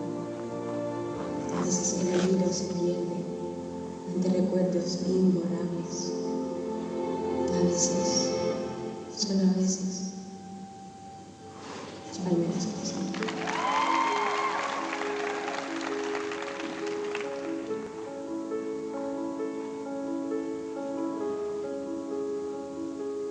Trozos de papel se pierden en la mar,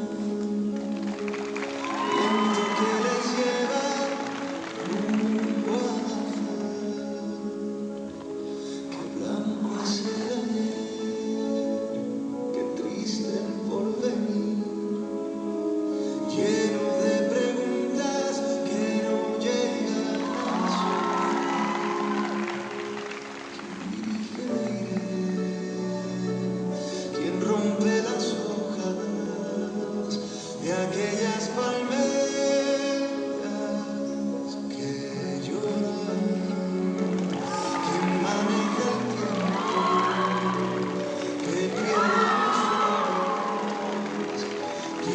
deje las redes que les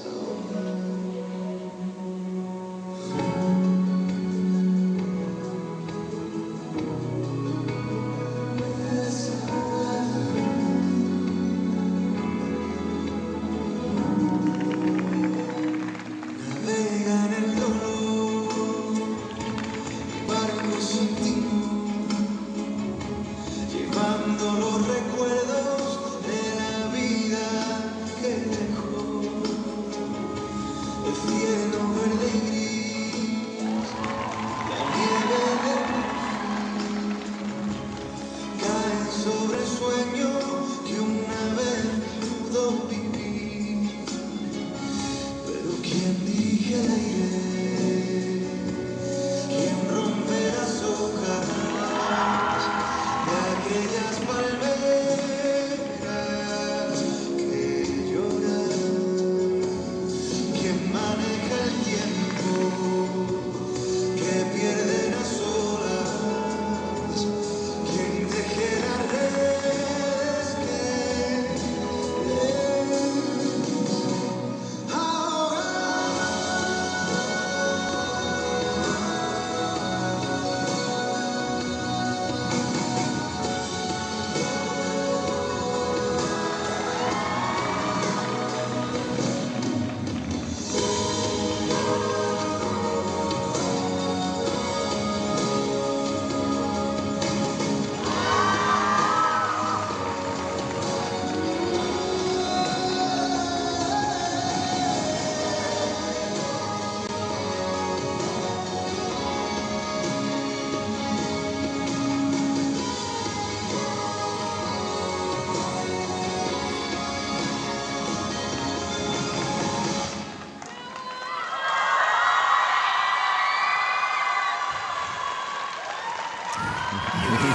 Yes, yes, yes.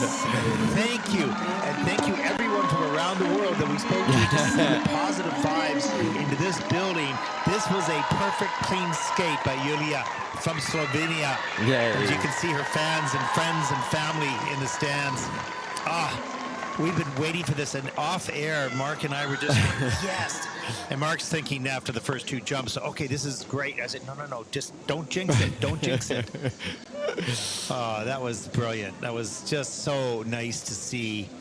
So nice to see. And that just shows Yulia was here with her own mission, because she's competing in her final ever Junior Grand Prix. She's not age eligible next year in her home country, and she wasn't going to let any of the disappointing energy of the previous performances affect her. No, and you could see she was completely focused and patient throughout the program. She took her time, and she had great timing on the takeoffs. So you see the preparation for the triple flip, gets it done nicely in the triple toe loop. A little later in the program, up into the double axle. And she's completely focused. She's not getting carried away with success and losing her timing, her focus. She just, everything, one thing at a time. And even though it was after her last triple toe loop right at the end of the program, then you could see nothing but teeth because the smile was so big. A double fist pump, and what a great moment for this young woman and for the event, I hope, Yes. as well. And her sister. Brilliant work. Yeah. Yeah, and her sister. That is a special moment. Mom and Dad in tears, Oh, either in the bet. building or at home. I don't know. Yeah. What a great moment. And that's Thank you. Yes, thank you, Yulia. And that's like her Olympic type. Like, that's a moment. It's a moment in a person's career at home, skating clean, final Junior Grand Prix. She's done senior events already. She's done senior events this season already. But now, hopefully, you sense, she's not going to medal here. She's not going to return to Junior Grand Prix, but hopefully she will have this memory in her life book shared with her sister in the Kiss and Cry that will just bring nothing but joy back for decades to come. And her the life. lesson about focus at a moment, about the desire and overcoming, all those things will take her through life and everything that she does. And she'll be very successful, no question. This was a very valuable skate, not just for the sport, but for the season's best, 100.47. Yay. That is great. Oh, and a special hug by her sibling, her sister, 148.41. As Julia takes over the lead. That was brilliant. 100. They just made I think they just made 100. Finally, she's got Yeah. over that in the free skate. Yeah. And she's still pretty calm, eh? Her sister Bella's more excited. She's kind of humble and calm. Yeah, it's good. Yeah, I'm happy. Go celebrate now. And actually, She's tell probably everybody just else. Tell everybody else to skate clean like that, please. Yes, please. No, not tell them. Just encourage them to do Yeah. so. As if it was that easy. Yeah. Well, to one skater who has just performed in their final ever Junior Grand Prix performance, to somebody in their first ever Junior Grand Prix series, Elizabeth de Bern. We've acknowledged and commented upon the talent that she possesses. Can she maintain her focus now with the good technique that she has for a clean skate?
13-year-old Elizabeth Devern from Switzerland. Double fist pump, big smile, and thank you to all the audience that sent the well wishes, the positive vibes to this arena. You've turned it around, at least for the two skaters who have now gone back to back with clean programs with positive energy. And how brilliant and how beautiful is that? We always knew this young woman. We saw her in Ostrava in the practice session. Wow, she really stood out and had some challenges along the way. But on this day, she showed what she can do, just 13. And she made mistakes in the short program. As we look at the triple lutz, triple twist, such time on the landing of that lutz. She can almost rotate 4 rotations. Look how fast she is. For those young skaters watching in the air, slow it down, Mark, on the next jumping pass here. I want those skaters to watch as we see the spiraling edge. Very cool. Okay, here, slow it right down. Oh, sorry. You didn't slow it down. Sorry. Chatting to Naomi. My Okay. bad. Look at how tidy the feet are. Do we have another jump coming up in here? Let's see if we have another triple jump. Those No, we young skaters don't. watching, I guess we don't. Oh, you bad boy. Very tight and straight and strong air position. Can't say it enough. You learn that, and that is 70% of the secrets that you need. And for Elizabeth, as I said, she made mistakes in the look at short her. program. She's got this wonderful, innocent youth. She's only 13, but she's obviously been taught and trained to have a maturity, and she had to have the focus Yeah. today. There's the unicorn that showcases that she's a 13-year-old, but she's obviously so well trained by her coaching staff to be mature enough in performance. And I think shout out to Artem Fedorchenko also for some good choreography too. Yeah. You can see Sindra in the kiss and cry with her 111.15, and that is first in the free program. Elizabeth goes, that's okay. I wanted more, but you know, I'll take it. With a 159.78 as Elizabeth Devern takes over first place at this stage of the competitions. 1 and 2 skated clean. The rest of the field had challenges, but is the air, has it been changed? We'll see. Keep on sending your positive vibes. Let's help these young women in a positive environment. But it certainly looks like it's starting to turn. I better not say anything. Pick your time. Don't want to jinx it. Here we go. And now we move to the skater representing Ukraine, Sofia Rumshina, in her first ever Junior Grand Prix. She was 15th in the short program. Again, there you see what the skaters are so fixated and focused on, the way in which they will fold into the rotational position as they walk through takeoffs.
16-year-old Sofia Rybshina from Ukraine, and number 3 skates clean. I cannot tell you all the fans and folks out there sending their positive vibes. Please send us a note on Instagram.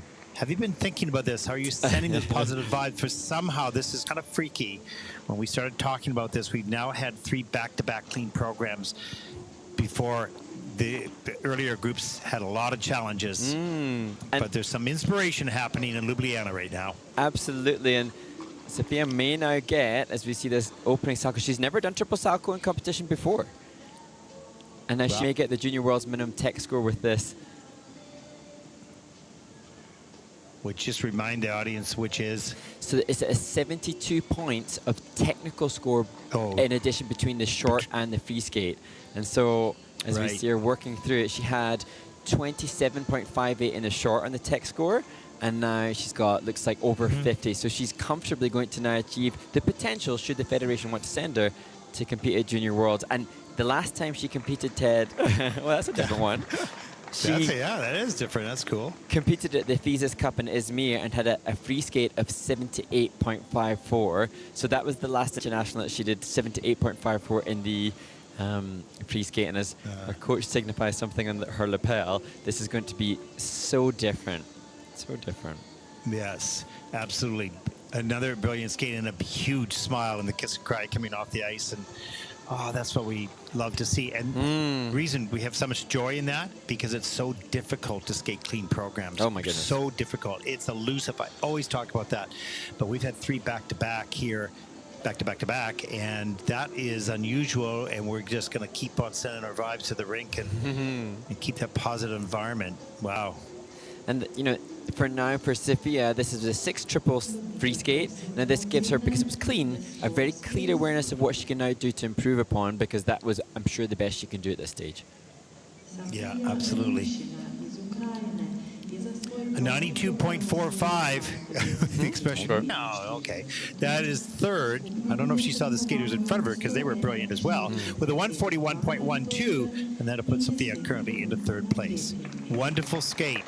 Maybe a personal all-time best for you at the moment, and a place to start to climb the next peak, to continue your journey. Wow.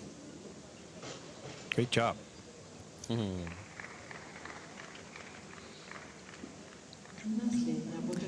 Big sigh from the coach. Yeah. Okay. Everybody focus. Energy. Yeah, we continue sending the good vibes, and now they are sent out to Karina Inos. She was 13th in Riga, and she will skate to the Fire Within by Jennifer Thomas.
Representing Finland, Karina Innos. 16-year-old Karina Inos from Finland has another clean skate. Now, mind you, we have to quantify that a little bit because some of the triple attempts went into a double, but there were no faults, there were no major mistakes. So she's keeping the string of good programs, of pretty clean programs alive here in Ljubljana. And that is exciting. Interesting to have. We had to really work. Go ahead. I was just going to say, interesting to have the exact same music back to back. Sofia Romashina using The Fire Within by Jennifer Thomas. And Jennifer Thomas, a pianist who often will recognize skaters for using their music. So wonderful that the skaters are choosing to use a musician who appreciates them too. Yeah, that's so great in a time where the rights is an issue, obviously, for the music that you choose. So nice for an artist to say, yes, I want my music shown around the world, and I want skaters to interpret it. Absolutely. And thank you, Jennifer Thomas, for doing that. It means a lot to the athletes for sure. As we take a look at some of the elements throughout this program here, this triple Lutz later in the program, this was the best one. Her legs were tighter. She was faster in rotation, cleaner on the landing. And she looked like a little bit fatigued partway through the program, but she really focused and hung on to some of those elements, as we saw there in the triple Salchow, and taking that final position all the way. Wow. So 84.13 is her personal best, and she's going to come really close to that with that skate. She has to be happy with that. Yeah, and Karina had explained her gran is her manager. She chooses the music and designs the dresses, and with different influences and support, and obviously the new coach, Peo Carlson, as well. So congratulations to all involved in helping Karina here, including her gran. Did you say her gran? Her grandmother? Her gran, like her grandmother. Yeah. Oh, wow. Fantastic. Season best, 87.17, and personal best as well. That is fifth in the free program as this event starts to get better. It starts to heat up in Ljubljana, 136.57. And that'll put Karina currently into fourth place. Some positivity seeping into this arena. Yeah, definitely. Helping the skaters. We have one more in group number 3, which so far has been the group excellent. of the event, really. Yeah. There, Vladimir Dvoynikov just giving parting wisdom to Vanessa Samakova, 17-year-old from Zelina. A skater whose goal is to make the Olympics. She's clear about that. Also competing in senior events as well. And now, can she extend this brilliant streak of clean skates in the women's free skate? Vanessa Samakova.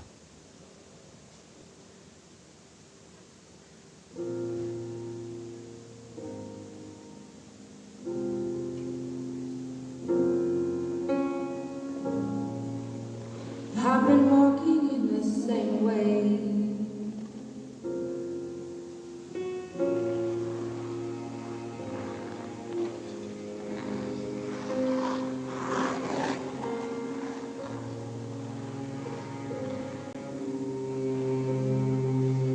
No one thank you, please went down.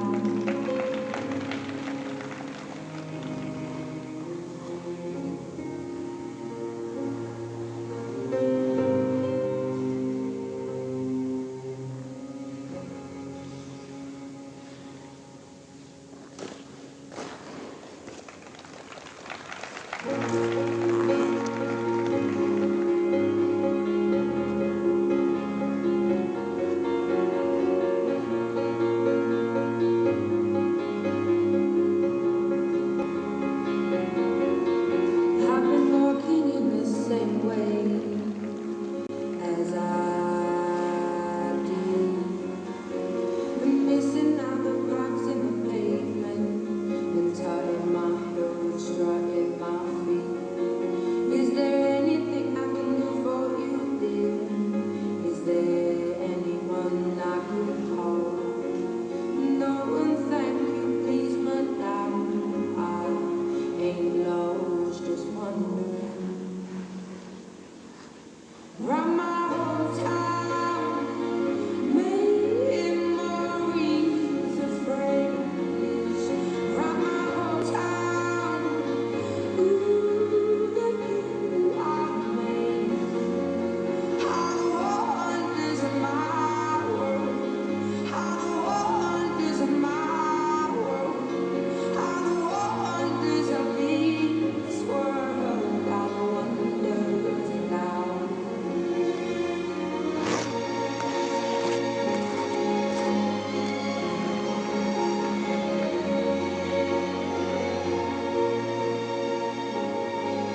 17-year-old Vanessa Samakova from Slovakia. You can see the disappointment. She's wanting to keep that streak going and have herself a clean program. Started out really well, and she has some excellent technical elements and some nice flow across the ice, but some mistakes in this program. Final skater in group number 3. And just to give context for the amount of input that Vanessa gives, she attends a sports school in Zelina, and that's where she trains part of the week with Rastislav Riak, and then she travels 2 or 3 times a week to Bratislava to the head coach that she has, Vladimir Dvojnikov, who's here with her now. She also travels to Vozhene to work with Florana Modi, her choreographer, and so much commitment, and that's what makes this skate all the more disappointing. Yeah, it was a beautiful opening triple flip. There's the triple lutz under rotated up into the double toe, but she was fighting really hard and looked like she could maybe stabilize throughout the program. But and there's triple flip a little bit later, and the toe, the free foot touched the ice. Free leg didn't get back in time to stabilize the landing, and she takes the fall backwards. There's the Salchow, same thing. And double axel a little bit off in the air, and now the loss of balance a little bit on the jump takeoffs. She got lost in the force a little bit there. And right there you can see, oh boy. Yeah. But as you mentioned, a very busy schedule to travel all over to pursue your dream and your goals and your wishes, and a busy life already. So, and that's, I think, when you're in that treadmill of such a busy calendar, a weekly schedule that's so intense and chaotic like that. Hopefully now this experience, as hard as it is just a stop, reset, refocus, replan, not just back into that crazy hectic schedule and find yourself exhausted for event to event and managing your academics. Now, little stop, little reset. What's the goal? What's the plan? And good to see Vladimir just encouraging her there, despite the obvious disappointment that they'll both feel, because this is hard for Vladimir too. The coach also will be invested in wanting the best for the skater, and so they'll be disappointed, but they park that to bring back their student to recognize this is just a perspective, an experience, not an entire career. yeah, totally. And, you know, getting that perspective into the minds of the skaters as they're dealing with the disappointment, and also just taking a look at you know, how the time management, how you use your time, what are the next priorities that we have to work on.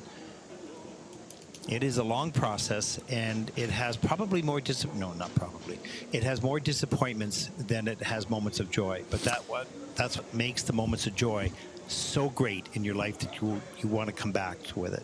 And you have to learn to cope with those moments of disappointment. That's what gets the moments of joy. And Vanessa said the goal for her is to make the Olympics. She's clear about that. To become an Olympian, you have to just use these the war wounds of battle to make you the champion of the field.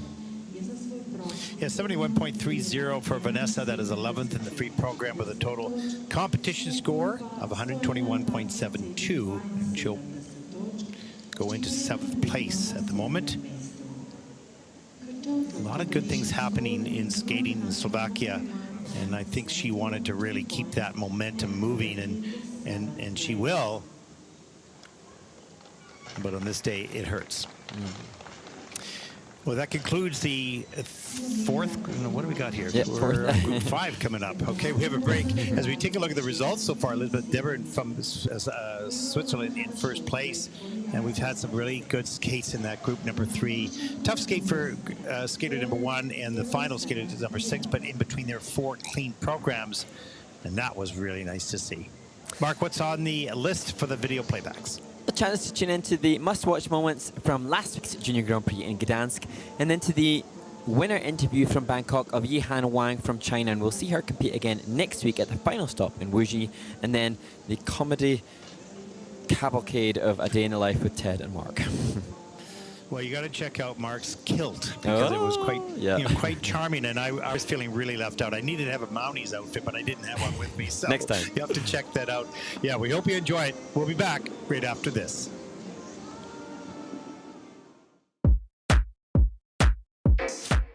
Hello, everyone. Welcome to Gdansk. In our must-watch moments, there were some remarkable and record-breaking programs this week, but let's get started with Mark and the ice dance.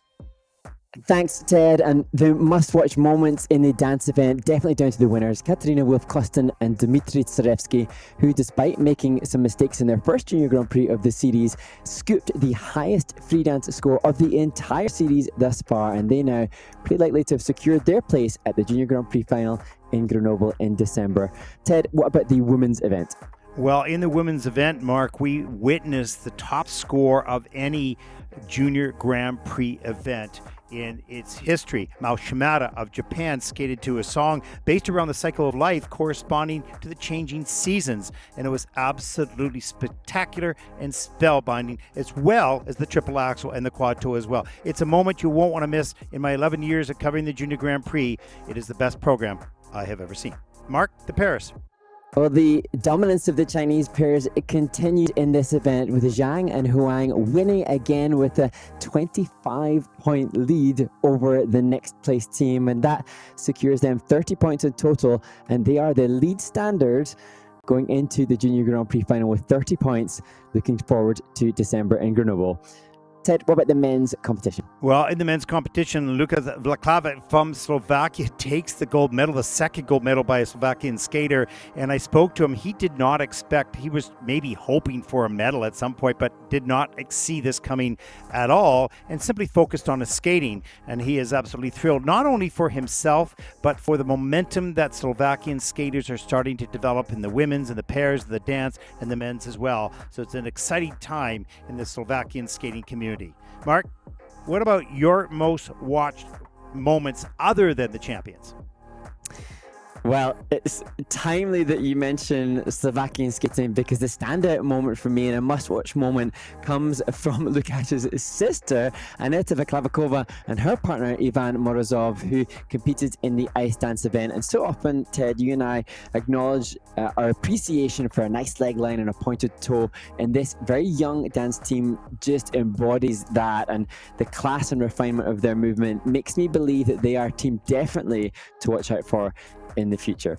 What about you, Ted? Well, if you want to get a Mark's mention, then just point your toes, that's for sure. Well, You're right. For me, I go back to the women's event and Anna Pizzetta of Italy. We have to recognize how brilliant that short program was. Probably the highest, the biggest, longest jumper in the world right now, junior or senior, and it all came together. It did not stay together in the free program, but the short program, you won't want to miss that. Check that out. Let's go to Sarah. Sarah, what about your must-watch moments? Hello ISU, it's Sara Hurtado here, and after watching the Junior Grand Prix this weekend, I have to say that my must-watch performance would have to be the free dance of the French ice dance team of Dania and Theo. Why that? Because to me, keeping up the concentration and the good energy from a rhythm dance to a free dance when you're looking for a podium placement is really hard, and they were able to pull that off, delivering really, really good quality of skating. So my congratulations to them and to all the ice dance team in this event. I'll see you all very soon. Thank you so much for sharing this with me. Bye. Well, that concludes the must-watch moments from Gdansk, Poland. We move on to Ljubljana. We hope you'll join us there.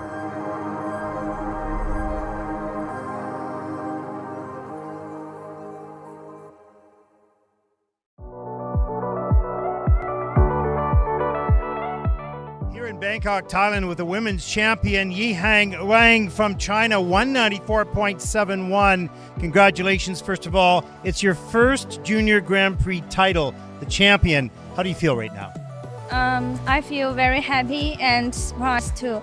If I can go and the Junior Grand Prix, and I will be happy. And I have the medal. I'm very excited. Well, when you came here to Bangkok for this Junior Grand Prix, did you ever think that you could win? No, I didn't think it, but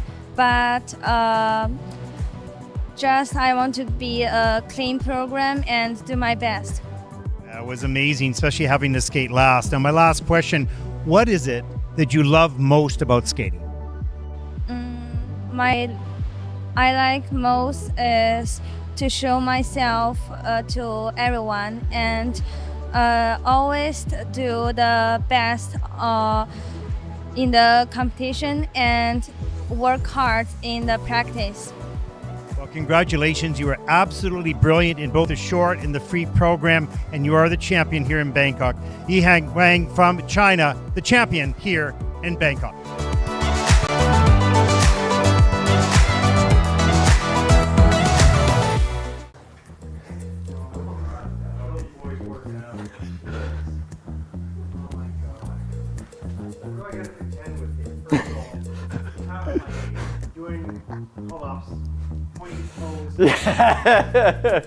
I can't extend too much in this though.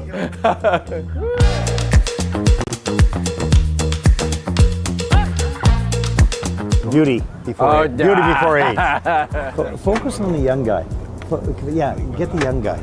Okay, I think we just get our location set up and paper set up. Maybe we, in some cases, both of us interview.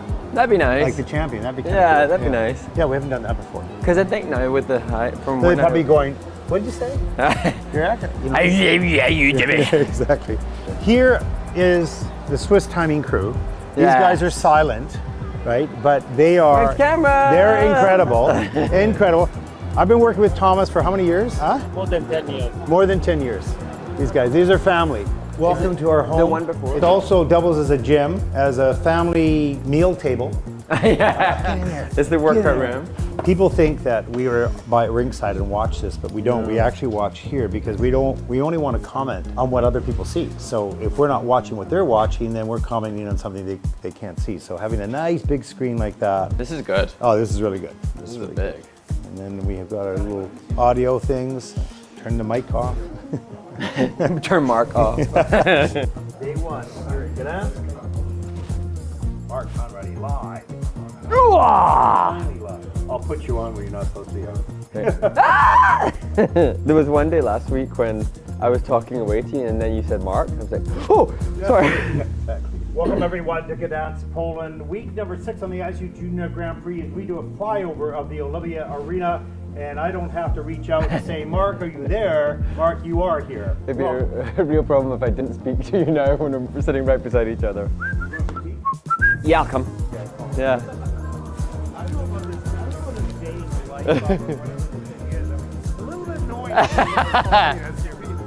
This is we've got our own, can't be who we are. Our own designated path.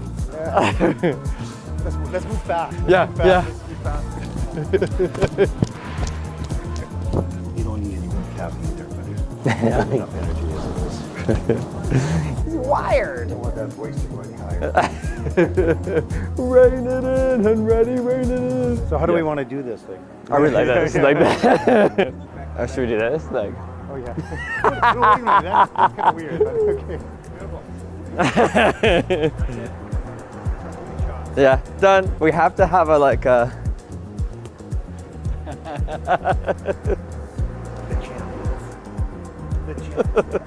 Up tomorrow will be the rhythm dance. You're going to be bright and ready for that, aren't you? Absolutely. Absolutely. That'll start at 10:30 local time here in Gdansk. I'm running to the little boys' room, so I'm taking the mic off. Yeah. There's only so far you can go. I would like you to tell the audience what you have prepared for dinner. Not yours, because it's all vegetables. This is my wedgie meal. I mean, do you use the word wedgie? Like, yes, but not in that. In English, like a. Yes. Yeah. That's Okay. what it is. I'm having a wedgie today. Okay, good thing they edit this. Because Don't edit any of it. It's all good content. Ah, a little bit of nudge for the Italians.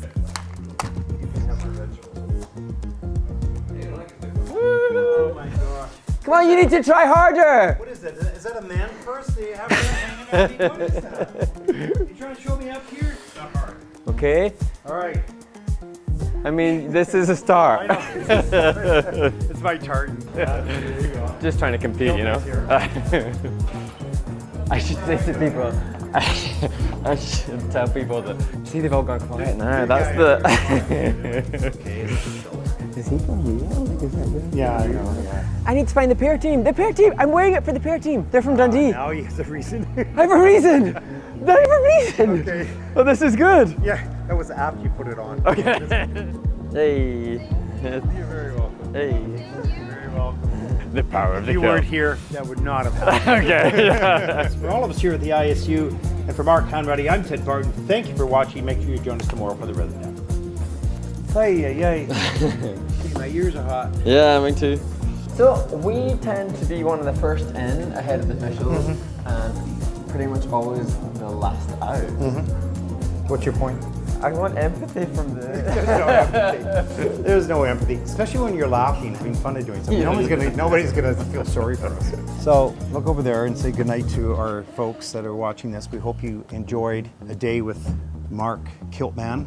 He's a superhero. Kiltman. Anyways, that's a fun day with Ted and Mark. We love what we do. We love the juniors, and we hope that you got a little insight into the insanity of both of us. Sorry about that. Yeah, exactly. Sorry.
The following skaters may now take place for a 6 minutes warm-up. From Israel, Simona Kachman. From Austria, Anna Frank. From Germany, Anna Gerker. From Hungary, Marina Dumaniazova. From Estonia, Elina Goldina. And from Finland, Ida Karpula. Welcome back to Ljubljana in Slovenia for the penultimate group in the women's free skate event. Thank you to those that have sent in the questions. We've had a plethora of questions incoming, and some have asked from @bibliotaya, help me understand the codes J, X, and X on the judges' score sheet, please. I think that may be in a reference, I'm not so sure about the JX, but certainly the X on the judges' score sheet. So for the skaters, following their completion of their performance, they will have the feedback of the judges' GOEs and the program component scores and the technical elements. And an X is applied to the base value of jumping passes performed in the latter half of the program, and when that happens on 3 of those elements, they will receive an extra 10% in the base value, given the acknowledgement of the fact that it's physically more challenging to perform jumps in the second half of the program. So that's the rationale behind the X.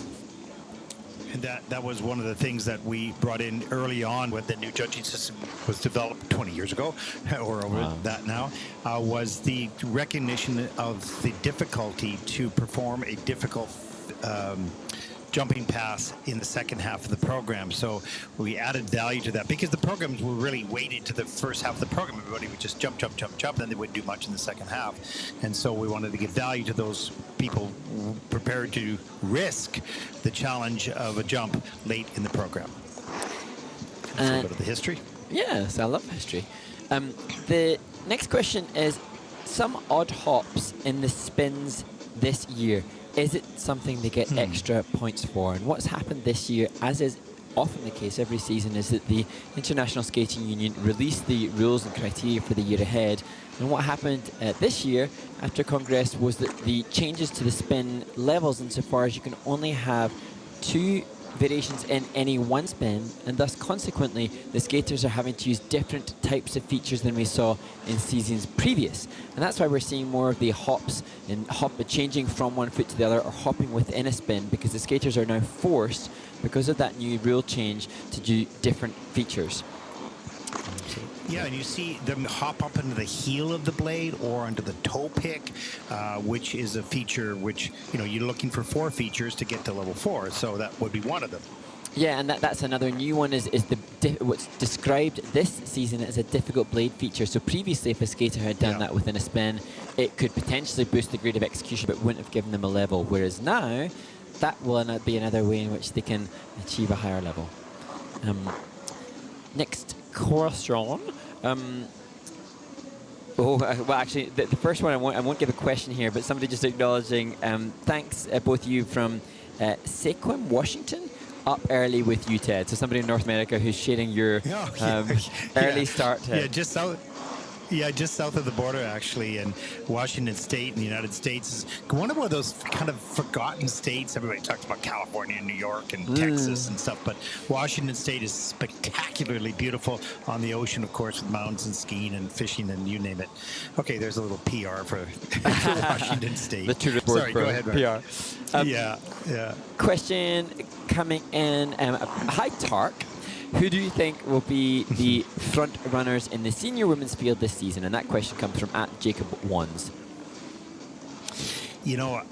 It's too early to tell. I think after Skate Canada, Skate America, and probably France, or the first 3 Grand Prix events, we're probably going to have a better idea. We've seen some skaters in the Challenger Series, and they look good, but it's early on. I wouldn't want to say that but there's some exciting things happening. There really is, and I think there could be some changes or some challenges to the top, to Kaori Sakamoto. I think it's going to be, and Kaori's so wonderful because she acknowledges other skaters when they beat her, right? Yeah. She's so classy. But I think there'll be some challenges this year, so I think it's going to be fun. But I'm not going to put any names to it to get into the Grand Prix series, of which you will be covering 4 of them. Yeah, well, and I am going to be brave enough to put my neck on the line insofar as, based on the start of the Challenger Series, with many events left to come, it was exciting to see Amber Glenn, the American skater, deliver what so many have predicted or known that she's capable of. She's such a talented all-rounder skater with the triple axel that is obviously more difficult than anything the world champion has been using for the last 3 world championship titles that Kaori has won. Triple axel, but also Amber Glenn from America has got wondrous transitional content. She's just struggled to deliver, and she did so in winning her first Challenger Series of the year.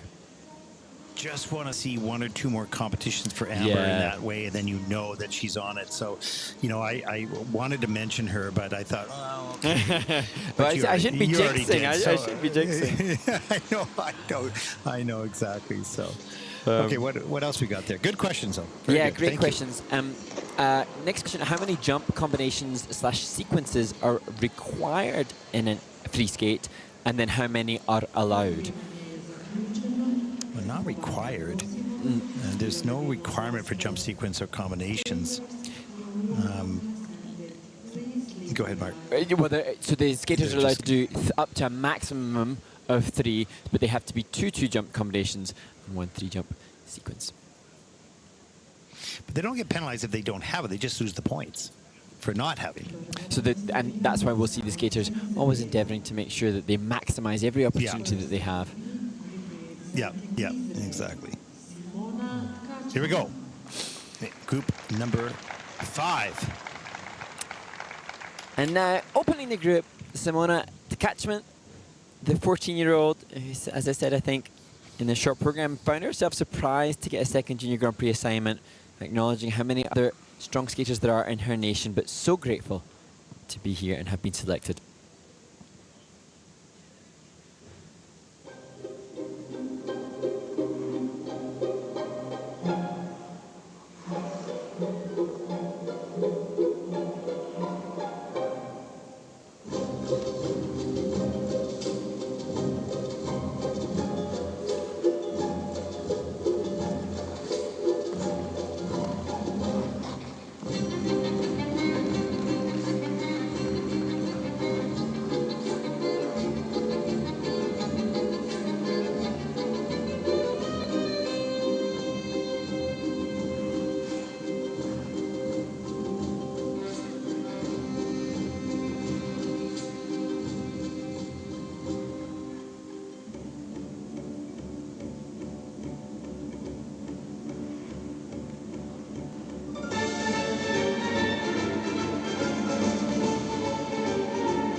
Well, you can see by the reaction, Simona Kachman from Israel at the end of the program, she was pleased with that as she sort of waved her fingers or said, come on, let's clap, let's go.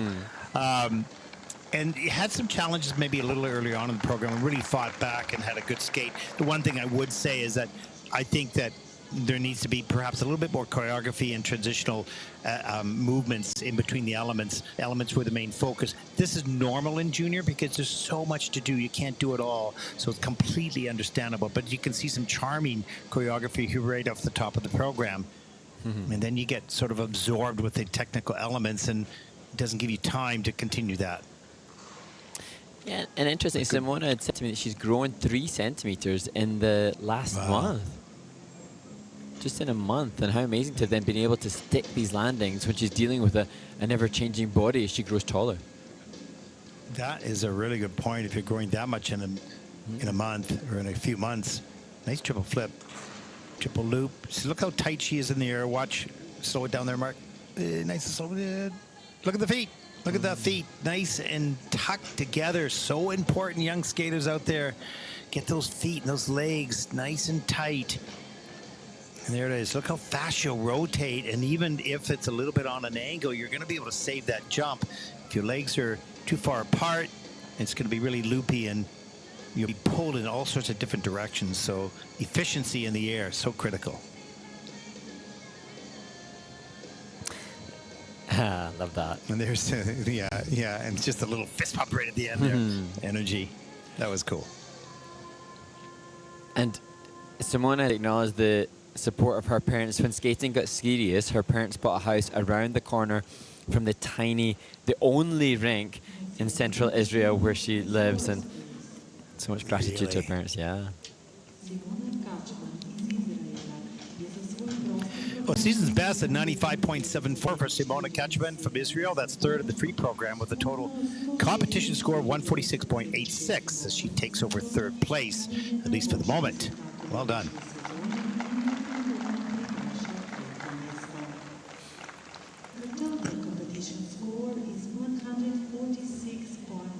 I could see Julia Vranček from Slovenia moving up in the standings. That was so much fun. Yeah. Yeah. Yay. And now to the 15-year-old from Linz, Hannah Frank. And this free program, she explained, is different to anything that she's ever done before and how she feels good to do something new and unique. And the music will be Annalise and Zombie by Extortion Audio.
15-year-old Hannah Frank from Austria, and as Mark had mentioned, they're trying something absolutely brand new. And what I love about this, I've seen Hannah since she was 13 years old on the Junior Grand Prix, and she's really matured and grown. There's no question. And this is completely different than what we've seen her do in the past. And I love that effort. I think it's the right thing to do, to be introduced to new themes and new characters and new stories and new choreography and all of that.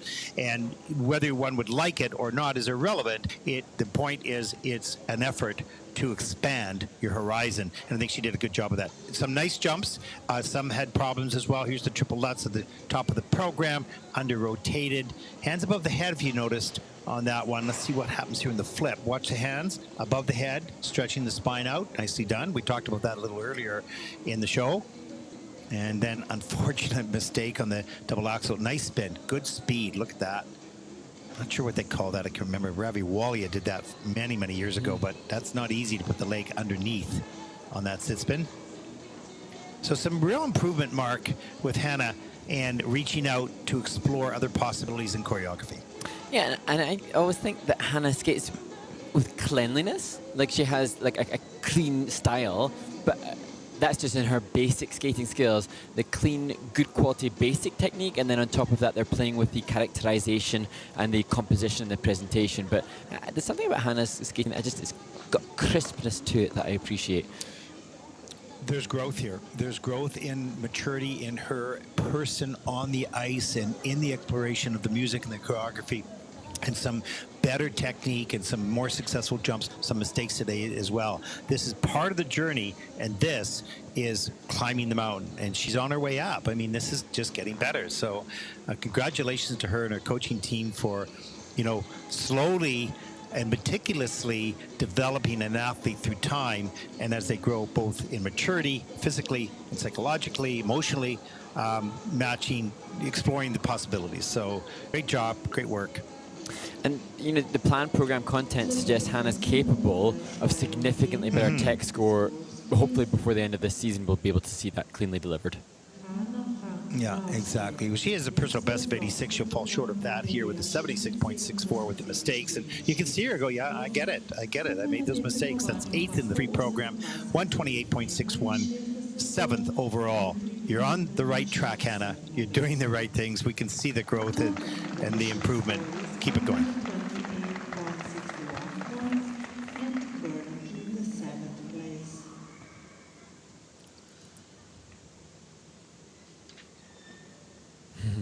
The German team getting ready to support the ice dancers yet to skate later today, here to cheer and support their countrymate. Anna Gerke, the 14-year-old born in Dusseldorf, trains in Dortmund.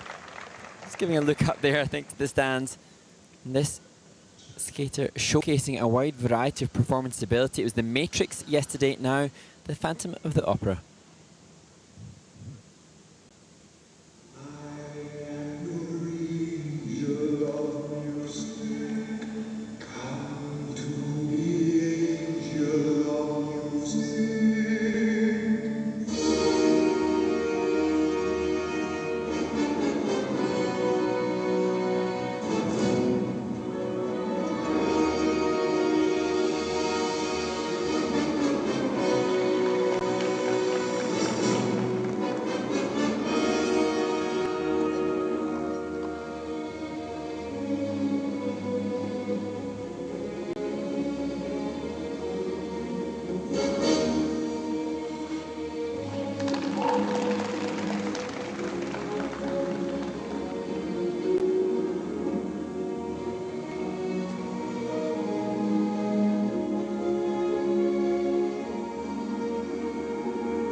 Well, from Germany, 13-year-old Anna Gerke just laid down a passionate, emotional performance. You can see her joy throughout the program, and as she finished the last couple of jumping passes with brilliance, she just had so much energy. Some programs start to lose energy, especially if there's mistakes. Not her. She just refueled and just flew across the ice. You can see her colleagues and teammates, and she comes off the ice so happy.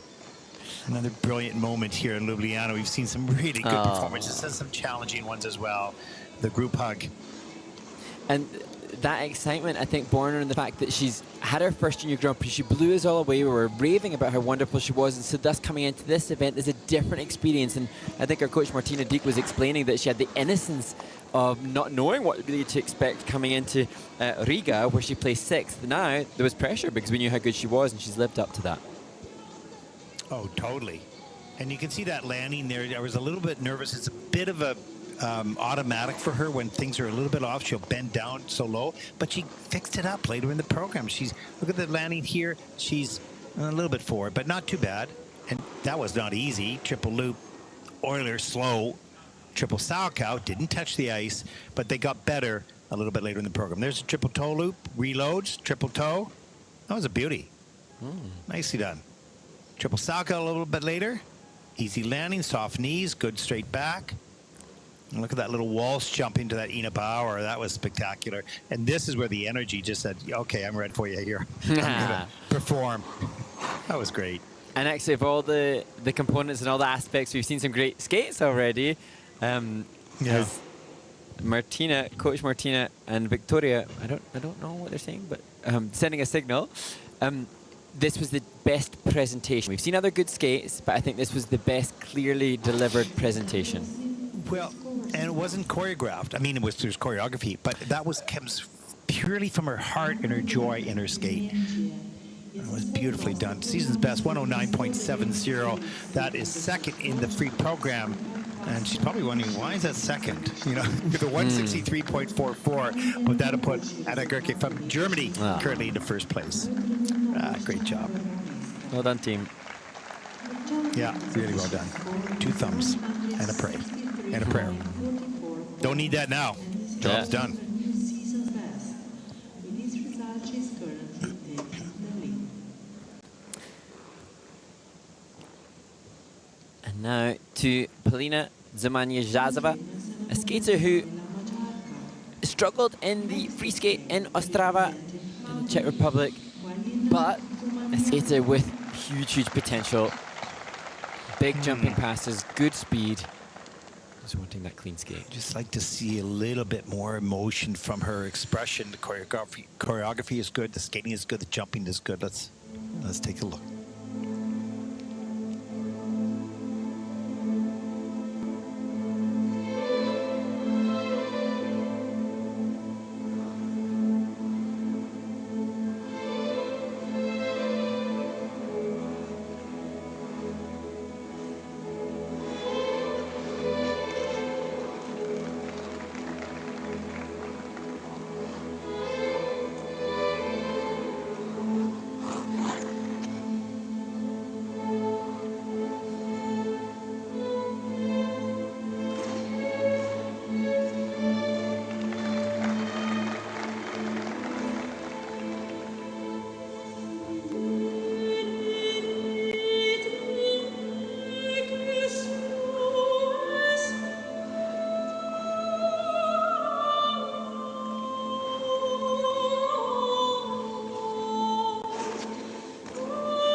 a disappointing performance from that 15 years old from Hungary. This is, you can see the abilities and talent. We can talk about that till, for a long time, because this is a very special athlete. It's not, she doesn't need the coaching, it's there. She doesn't need the athlete, it's there. Even the choreo, it's all there.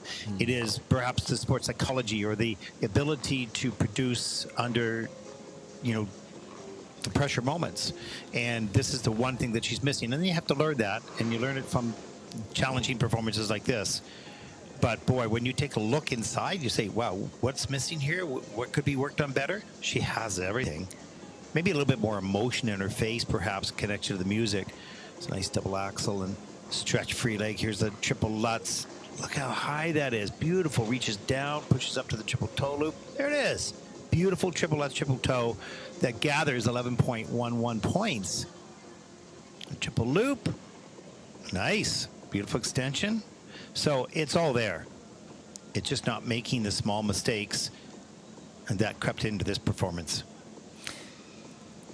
Yeah, and that obviously was the signaling of the mistakes that I didn't want to continue to go through, as there were three difficult falls for Polina. But to me, you'd mentioned earlier, Ted, about skaters that you'd love to teach. I wouldn't necessarily want to teach Polina because she's obviously been taught so impeccably well. Yeah, really. Really, really well. But I just love to, at this difficult stage in anybody's life as a teenager, just fuel her with confidence and self-belief, and just try to help her to recognize her own brilliance, and then skate with the confidence that her quality deserves. Because also the concept of this choreography, which is so brilliant, needs to be given a confident conviction, and she needs to know how wonderful she is. Yeah, to find a way to drive it herself, she's got to be in charge. 98.33 season's best. That is fourth in the free program for Polina. And total competition score 155.46, and that'll put her current into third place. This is she has the possibility and all the attributes needed to be a champion. But the mind, the ability to focus completely, one thing at a time, achieve it. Like a little shopping list. Oh, I got that done. Okay, got that done. At the same time, bring some emotion to the performance. Complicated combination of things to do. We talk about it. We're sitting in our chairs. This is so easy to talk about. It's so difficult to do. Now we move ahead to the silver medalist from Riga. She has 13 points on the rankings on this Junior Grand Prix series already. She doesn't find herself in an optimal position to make the final, but this skater has huge quality. And hopefully she'll be able to deliver passionate presentation, but in a business-like manner, to achieve the tech score that she will need to climb closer to the top three. Elina Godina from Estonia.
around Elina Goidina from Estonia. This is a fabulous young skater at the tender age of 14. Powerful piece of music, Angels and Demons, and she did it so beautifully. The technique is impeccable. The spin positions, everything. Yeah, there's a mistake for sure. Little ones here and there, but some wonderful, unique entrances and exits from the elements. We see her get a hug from her coach, Sergey. Look at the triple flip, flow into the double toe loop. There's no hesitation. She knows exactly where her body is, and you can tell the training is impeccable. Look at that. Triple toe, knee slide, Euler into a knee slide. Just amazing. Yeah, and here I just think it's such a wonderful example of the expectations of the environment. The coach obviously knowing when composing this program of what is necessary for success. The most difficult jumps, the 2 triple lutzes in the second half of the program for the extra boost in the value, as was the flip. This big 3-jump combination, triple lutz, double axel and double axel, with clean quality technique, good landing position. Just what a shame. This, the final jumping pass. Yeah, and this young woman is set for success. It's just a matter of skating at the moment cleanly, because she's very competitive at the highest level in juniors, and I'm sure if she can continue and go through the growth period of time, keeping things together, she's going to be someone we will be watching for many years to come in both junior and senior. Wow, that is very special. And she's disappointed. She wanted that clean program, and so that's what a perfectionist does. They look to make it better. 114.75, first in the free program with a total competition score of 171.99. Special athlete. And I think there's much more to come from her as well. Showcasing the perspective that she has, because obviously bitterly disappointed. Came into this event, I'm sure, with aspirations of a medal again. Final. And a final to try to make the Junior Grand Prix final. And that was her goal. And certainly this next competitor will undoubtedly have aspirations of medaling at this Junior Grand Prix, just off the podium at the Junior World Championships. 16 years old, Ida Karunen, 5th in Bangkok. And our coach said nothing's really changed since that event, just knowing what's necessary. Work, work, work.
16-year-old Ida Karunen from Finland. What a brilliant performance. So tidy. You can see there's ballet trained, no question. But every step, every position, perfectly aligned. Wonderful posture, great flow, excellent technique. And her personal best is 121.68. And her season's best is 110. She'll beat that season's best, I think, with this performance, Mark. That was really simply brilliant. Yes, and as she goes to Marina Shirshova, as I explained at the start of the program, Marina just explained nothing's changed. We're just working, and Marina's done such a wonderful job with this athlete, and the respect from athlete to coach and to parent, so brilliant. And as we look at some of these jumping passes, this the triple salto, she's working hard on quad salto. It's the first jump in the program for a reason, because I think that they intend to make it a quad as we see the flip. Now, here's we look at some of the jumping passes. They're under review for rotation, so hopefully they all come in the system as full. Once again, young athletes watching this, watch for the position in the air. She's going to be able to do a quad because of her efficiency of that tight position right there. Airborne, so important. You have to work on that. That's going to make your life much easier in this sport, that's for sure. And straight, strong, and tight. Yeah, and Marina Shirshova is collaborating with Adam Sawyer, the choreographer, and I have to say, everybody that works with Adam, that when I asked, for any intel from the skaters, so many of them will say what a wonderful experience it is to work with Adam. And, obviously his work is brilliant, but I sense that Adam really helps the skaters to feel good, because, he's done a lot of programs, but, not everybody references their choreographer. Not everybody will say, I had my program done by. A lot of the skaters are eager to explain to me that this person did my program, but I love the experience of working with them, and that's real testament to the human. We call them choreographers, but essentially they're coaches. Yeah. And I don't mean to coach in skating only. I mean to coach in, not a life coach, but you're trying to bring something out in that person. You're trying to find out who that skater is, what stage they are, what age they're at, what do they feel, what do they think of, all that kind of stuff, to understand the person, to be able to choreograph for the person, not just the skater. And I think the choreographer plays a major role in the development of the person in growth in skating. Yeah. And to give them the space to believe and hear them and make them believe that they can be expressive. And, the Finnish skating community are so brilliant, but they're not known as being particularly expressive. And so great to have found somebody that helps to tap into, storytelling, or finding what clicks for the human to feel like they're confident enough to deliver. Because if you've got an introverted skater and you as a choreographer coming in demanding, oozing expressive, extroverted movement, then often that will rebuff and there'll be friction. So it's just managed to resonate at the same level as the human to get what you want. Yeah, you can choreograph pretty much any skater, but can they feel and emote with that choreography? That's the thing. Let's take a look at the free program scores. 108.73. That is fourth in the free program. With a total competition score of 166.42. And that will put this young woman into second place for the moment, with a group still to come. There's some really good skaters. Alina, Ida, Anna, Elizabeth, Paulina. Yeah. Wow, they're all excellent. There's so many good skaters in this competition. They didn't all skate perfectly. Some did. But you can see the talent coming up. This is going to be so good as they stay in juniors for a number of years and then move on to seniors. That's going to be exciting. And the final group about to take to the ice for their warm-up. There they are. Just over 7 points separate sixth to first. But within this group, could be seeing some very heavily weighted technical element scores, with Jolene von Felten possibly doing a quadruple salto to add to the likes of the triple axel that she performed as part of the jump combination 2 days ago in the short program. And now we just have an opportunity now to check back in with some of the very interesting questions that have come in, and we thank you, as we see Anna Pizzetta on screen. Thanks to those that have sent them in. This one from @e_chen.skates. Do you think with the right training, a skater who started at 13 years of age could make it to the Olympics? And at what age? I'm sorry? The age of 13. Starting. And just learning to skate. Yeah. And okay, nothing's impossible. Diana Stiletto Dudek. She's 40 years old, or 41, or whatever it is. And although she started early, she stopped for 16 years. So I think I mean, there's some limits. Like, okay, if you start at the age of 75, probably not. but there's a certain range of ages that the heart will overcome what common sense says to many, right? And so, and it's a surprise. So you never really know. Is it a hard road? Absolutely. At 13 years of age, you've got a whole learning curve just about to skate, just the basics of just gliding on the ice. So there's a lot to learn in a very short period of time. Much depends on your physicality, and there's so many things that go into it. So is it impossible? Never say never, but it's probably less probable at that stage. Yeah, and it would be an interesting case study, and certainly I am of the same belief as you, Ted. Nothing is impossible when the heart desires it and there's a certainty and belief. If we were to look at the skaters competing at the Olympic Games in our sport, without having done a stats study, I strongly suspect that the majority of them in the women's discipline would have started around 7 and younger, from any age from 3 to 7.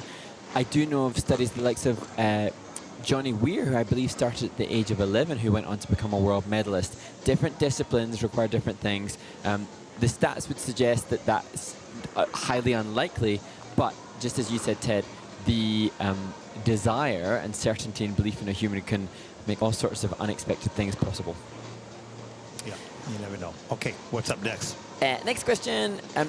Question to us from @MT2345665. What is your favorite part about commentating?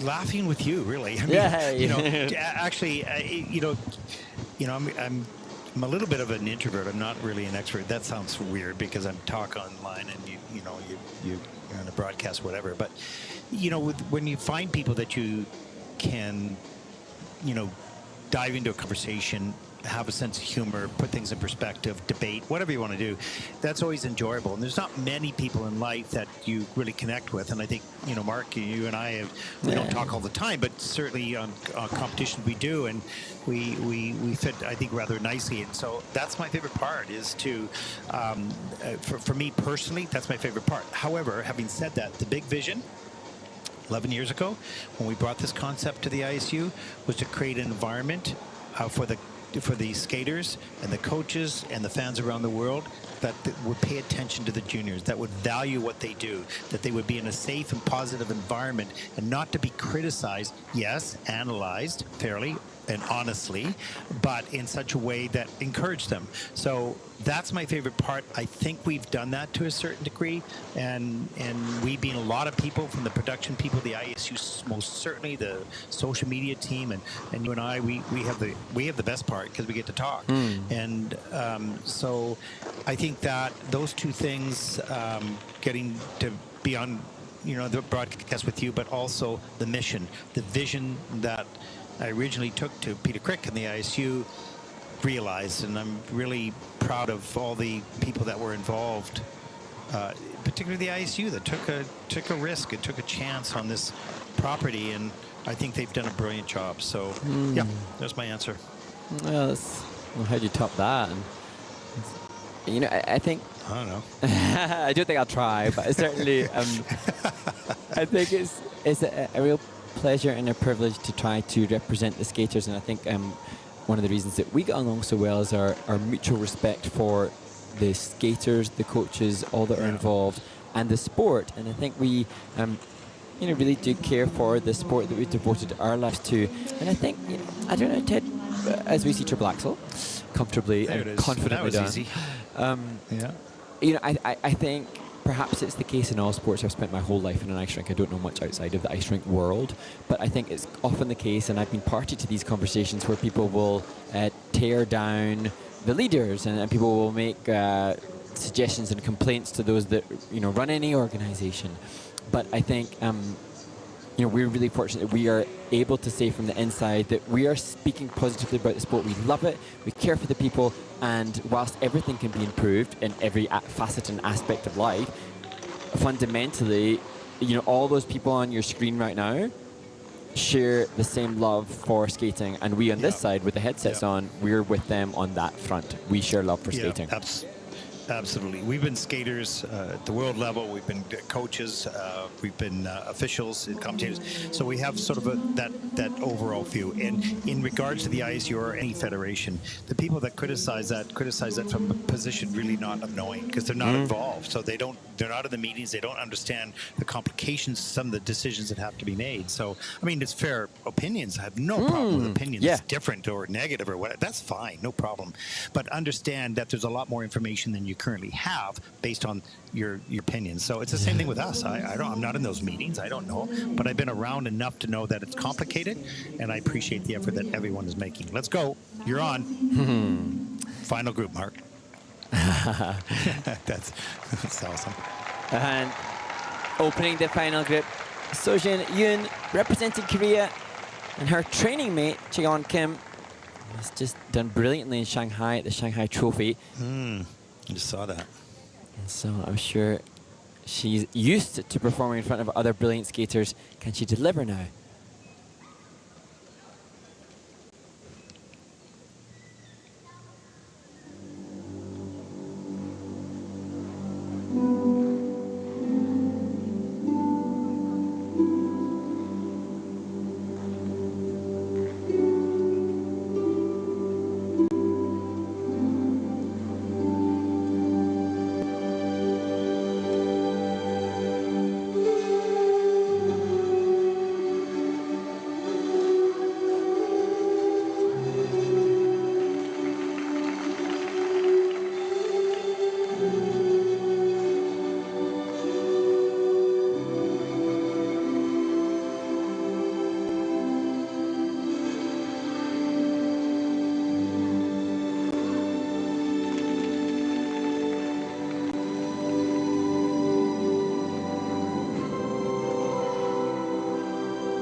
Well, 16-year-old Si Young from Korea, not the performance she had hoped for, but certainly had demonstrated in certain parts of that program how brilliant of a skater she is. Yeah. But some of the mistakes really cost her in her seeking a podium position here. You know, we've seen so many great skaters from Korea on the Junior Grand Prix circuit, but not all have the refinement that Sojun Yoon has. She reminds me a little bit more of Jia Shin stylistically. She has, to me, more aesthetically pleasing body line than some of the other Korean skaters that we have, but you need consistency in the jumping passes. Points mean prizes. And there's that speed into the triple Lutz, which was forward, but she puts the pick in for the triple toe loop, doesn't get around, can't get the free leg out. It was kind of wrapped around and has to take the fall. Back up to the triple loop. That was nice. Great speed, great flow. Look at the speed coming into this flip. It's just massive.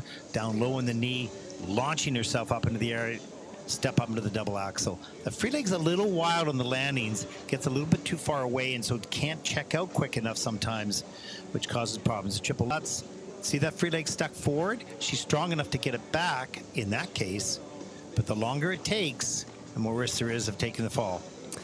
And their beautiful choreography sequence, but I think one of the queens of the choreography sequence, choreographer Yeji Shen. She does such a brilliant job, and here was a difficult exit into a very beautiful position from the Nella Fantasia music for Sojun Yoon, and she does move beautifully, but as much as I appreciate that, and I am a lover of beautiful movement, the value of the elements just so costly. The two falls and under rotations would be seismic in the outcome.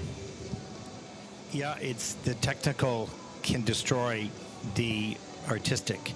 Not destroy, but it can certainly impact the artistic overall impression of the program, and aside from the three components, of course. So the technical is important to keep everything sewn together, to weave it as one fabric. And as again, we go back to Caitlin Osmond saying, the jumps are choreography. It's not a jump separate. It's part of the choreography. So important to keep that in mind. Let's take a look at the score. Free program score, 104.19. That is fifth in the free program. A little bit of a shocker there for her with a 166.27, and that'll put her into third place at this moment with 5 skaters to come.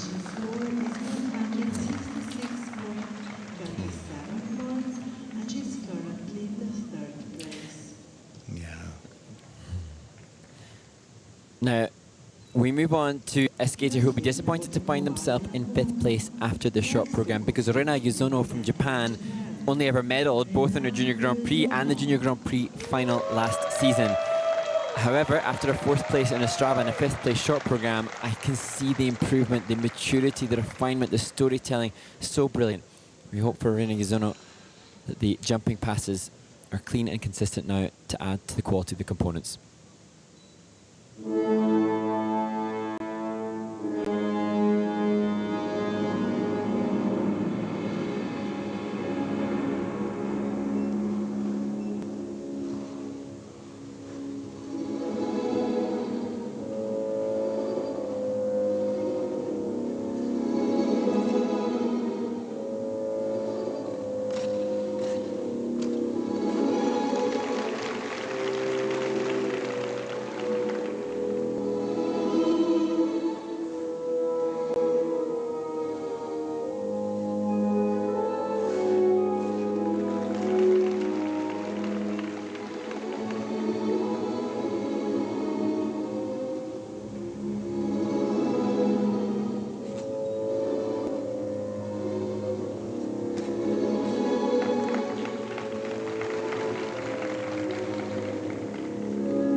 Rina Yuzono showcases a maturity that is incomprehensible to consider that she's just 14 years of age. And as the ice dance team cheer her on in the stands, I wonder how this will impact upon her result, given the mistake on the popped second triple lutz. The second lutz, their second half of the program, with the intention of receiving a high base value, but of course, popping that jump could be costly as she vies to push up to the podium. Yeah, Mark, I wanted to say that she emerges constant speed with acknowledgement of musical phrasing with her choreography and emotional expression. It's just beautifully crafted. It's a different level of junior. It's the highest level of junior. Now, the sport part, of course, that big mistakes can be costly. So you see her leap into the triple lutz, triple toe loop. This was really a brilliant program, brilliantly delivered. You can see some of the movements here, just recognizing the notes and the phrasing. Yeah, and that, as we see this triple loop, that slap of the face, she'd borrowed from Mao Asada there, the flip good with double toe. And she said that Daisuke Takahashi coached her how to do it, as we see this very easy looking triple flip. And look, just the lift of the head towards the judges and just the peek over and the detail. So there's more happening. She's using her head and she's using her expression with everything else she does. And that's what separates her, at least at this point.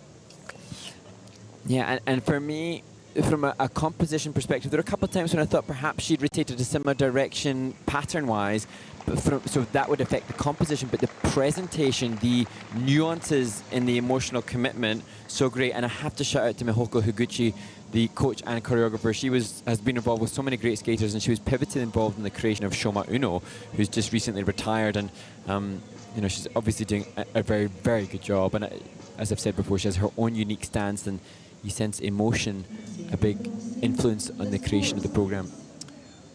112.90 is her season's best, and she'll beat that here with a 118.16, new season's best. That's first in the free program, and a total competition score of 181.27, and that'll put Rina, for the moment at least, into first place. And there are 4 skaters to come, so ever so close.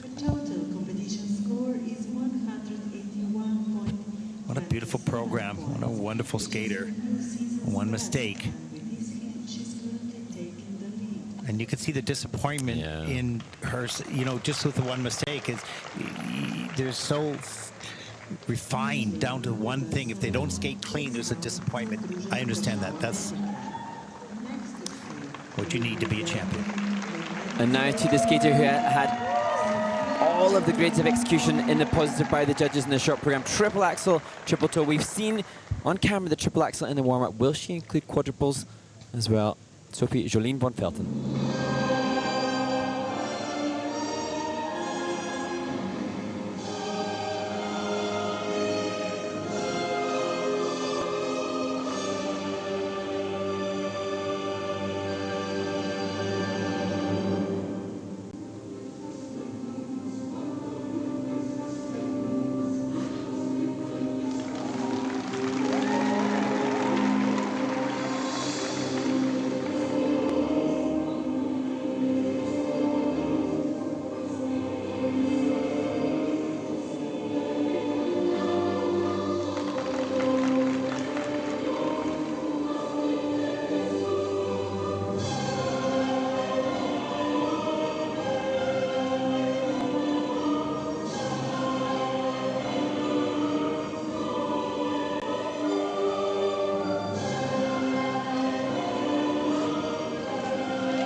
Beautiful.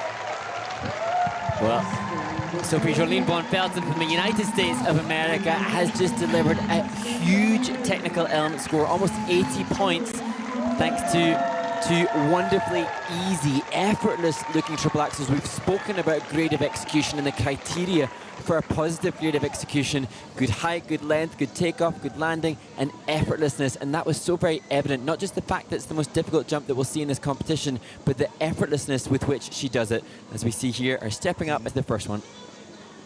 And look at that, so beautifully done. And you wonder if this young woman can do this, why is it so difficult to do? Because she makes it look so easy. But it's complicated. It's complicated. Here's the triple loop.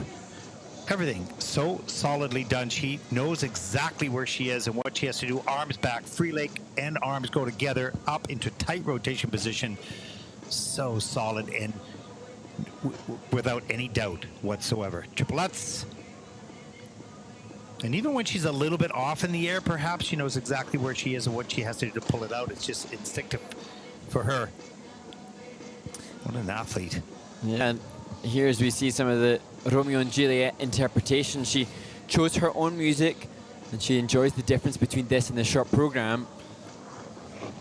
And although in terms of program component scores, the skating skills for Sophie Jolene aren't as strong as some of the others in the group, she's got a presentation, she's still got commitment and energy, and that's invading its way into the kiss and cry as well, still showing some of her own personality too, which is wonderful to see, not just a robot in terms of a technician. And just 15, so much more to come. Maybe 2 more years in junior. I'm not sure exactly when her birthday is, but April. Yeah, much more to see, no question. Let's take a look at this score. It should be a big one. Her personal best is 84.21. But she has a 130.76. That is massive. Even she's going, oh my gosh.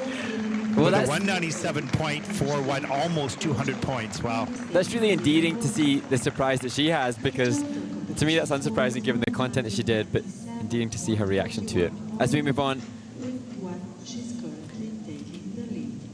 And now this next skater will not include the triple axel, but the quality of the other jumping passes, perhaps unsurpassable, will on this occasion Anna Pazzetta from Italy be able to deliver a free skate with the increased difficulty of 7 jumping passes instead of the 3 that she's now consistently producing well in a short. Yeah, good, very good point. We'll see.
17-year-old Anna Pizzetta from Italy, a significantly better program, free program that is, here in Ljubljana than in Gdansk last week. 4 triples last week and 6 here in Ljubljana.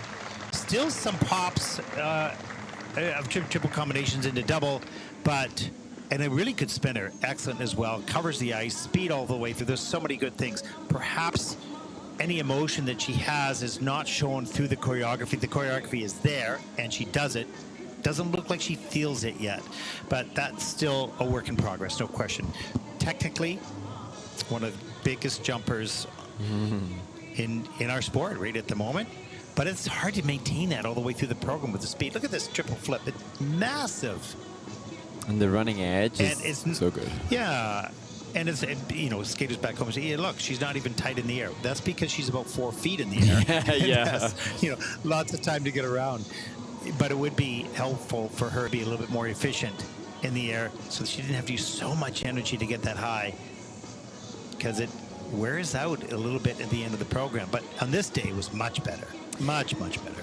Yeah, and I just wondered, because it was better than last week, as I say, a couple more triples than was performed in Gdansk 7 days ago, and hopefully closing in on the personal best. Just, we don't know what's happening in practice, because Anna Pizzetta still looked not overjoyed. So, she obviously has high standards, and I suppose when we keep raving about the gloriousness of those big high jumps, perhaps that sets a sense of pressure. Well, I hope not, but maybe she's heard that probably her whole skating career as Alyssa Mikonsari joins her in the kiss and cry.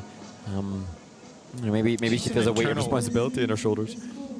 She's an internal skater. You don't see a lot. You do not see a lot of expression on her face, even in the kiss and cry, other than you wonder what she's wondering. Yeah.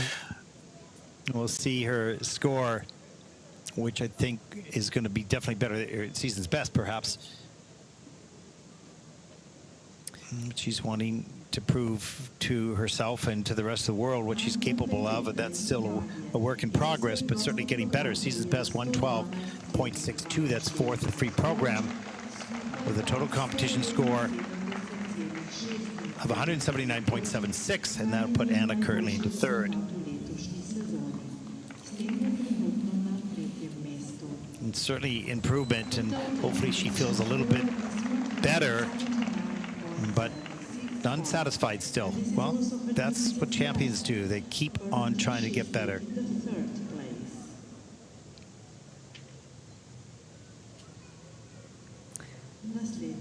And now to the penultimate skater in the women's free skate event, Mei Okada. She was 3rd in Bangkok in Thailand and finds herself 2nd place after the short program, but impressively less than a point adrift of the leader, Jia Shin. And Mei Okada will skate to the Maleficent soundtrack, opening with a triple-triple combination planned in her planned program content.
The 14-year-old Mei Okada from Japan, you could see her just go, oh no, that one element near the end of the program.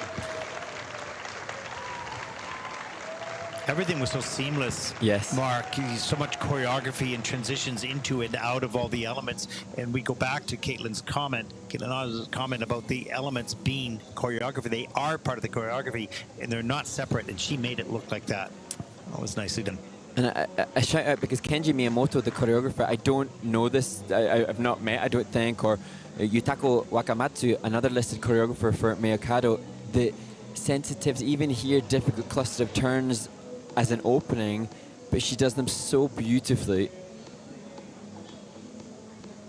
Look how easy and quick she is off the ice and so efficient, uses less energy on these jumps because she uses the momentum to carry her into it, and very efficient in the air. So she has more energy to use in the choreography throughout the program. And constant facial expression and investment in her interpretation right through the difficult transitions. Just grades of execution not comparable to the American or Anna Pizzetta that we've just seen, but from a components perspective, it's undoubtedly the best that we've seen. Yes. Yeah, she's in the mid-sevens. I love that. Yeah. 118.38 is her personal best and season's best, and she looks to beat that score here. And the question is, will it be enough to stay on top? And I don't know. Yeah, I We'll suppose find when you think about the two triple axels, the one in combination for Sophia Leen von Felten, those two jumping passes for the American skater were about 23 points worth, just two of the 11 elements. Yeah. That's without adding components, so how much can the components do to match up? Yeah. Exactly. Mei Okada iz Jablonske je za svoj prosti program Season best at 122.59. She looks to be happy with that. That's second in the free program. And she's just hoping to stay on the podium with a 190.93, and that'll put May currently into second place. And Sophia Jolene von Felten retains top spot with one skater to come the leader after the short program. It's going to come down to this skate, as the American has her eyes set on gold. We'll find out. Well, amazing to have heard from choreographer Laurie Nicol in discussion of this free skate. They explored the story of Daphne and Chloe, focusing mostly on feeling the beauty of the pastoral island scene. Chloe's first twinges of love and jealousy, the urgency of danger and the joy of love. What wonderful words from the choreographer who has been designing this piece for the beautiful skater that Jia Shin is, leading the field by not by a huge margin after the short program.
Jia Shin from Korea, the three-time World Junior silver medalist in her second Junior Grand Prix this season.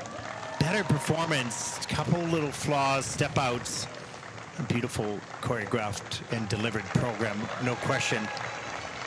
And on this day, after Sophia Jolene von Felten for the United States delivers a technical program with huge scores, will this be enough to stay? She only had a 3-point lead, Jia did, so it's in risk. We'll find out. Yeah, I like the way that Jia Shin just there smiled, etc. Yeah. That just shows maturity and you know, reality of the situation. It's not, you know, the end of the world, but obviously it was not what she wanted. No. Mature response. And you know what? You know, having these challenges along the way is good, because then you have to figure out, how do I get better? She's such a beautiful skater already. Great technician. Just a couple little flaws here and there, but that's not a big deal in the big picture of things. But how does she get better from here? What does she need? So you take a look at the triple flip.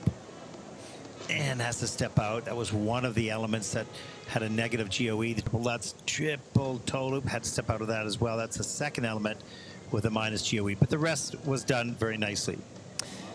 And it would have been interesting to see, you know, for the... I caught some of this because of the speed that Jia possesses and carries as she takes the back spiral into the second of the Lutzes, which was a very good one. If she had managed to skate cleanly, how much could the power of the speed and consequently the better skating skills be comparable to the higher tech score of Sophie Jolene von Pelten? And unfortunately, we can't make that direct comparison really because of the mistakes Jia made, which will impact not just the tech score, but a little bit of an impact on the presentation as well. Yeah, 119.10 is her season's best with a 138 personal best. And what will this score deliver for her today?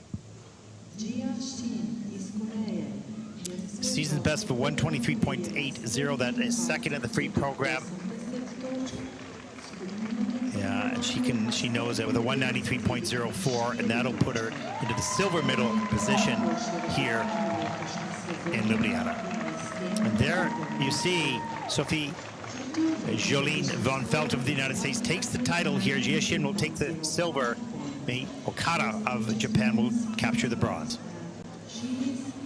Mark, final comments. Well, I'm just trying to frantically figure out the standings and what will happen on the Junior Grand Prix standings, because now Jia Shin with a fourth and a second, as opposed to Okada with a third and a third. I think the second place breaks a tie, but all these ramifications as we look to celebrate the brilliance of Sophie Jolene von Felten, whose triple axels totally justified and secured the win. And there's so many good skaters all the way down into the 14th, 15th place. There's so many wonderful young skaters coming up from different countries around the world. It's really bright on the Junior Grand Prix, and I think will serve the seniors well, as well in the future. Well, that concludes our coverage of the women's free program. Up next will be the free dance, and you won't want to miss the last two groups, or all the groups, in fact, because the world champions, Madison Chalk and Evan Bates, will join us on the broadcast as guest commentators. That will be fun, and that will start on the ice resurfacing before the last two groups. You won't want to miss that. For all of us here at the ISU, I'm Ted Barton along with Mark Hanratty. Thank you for watching. Stay with us as the free dance coming up soon.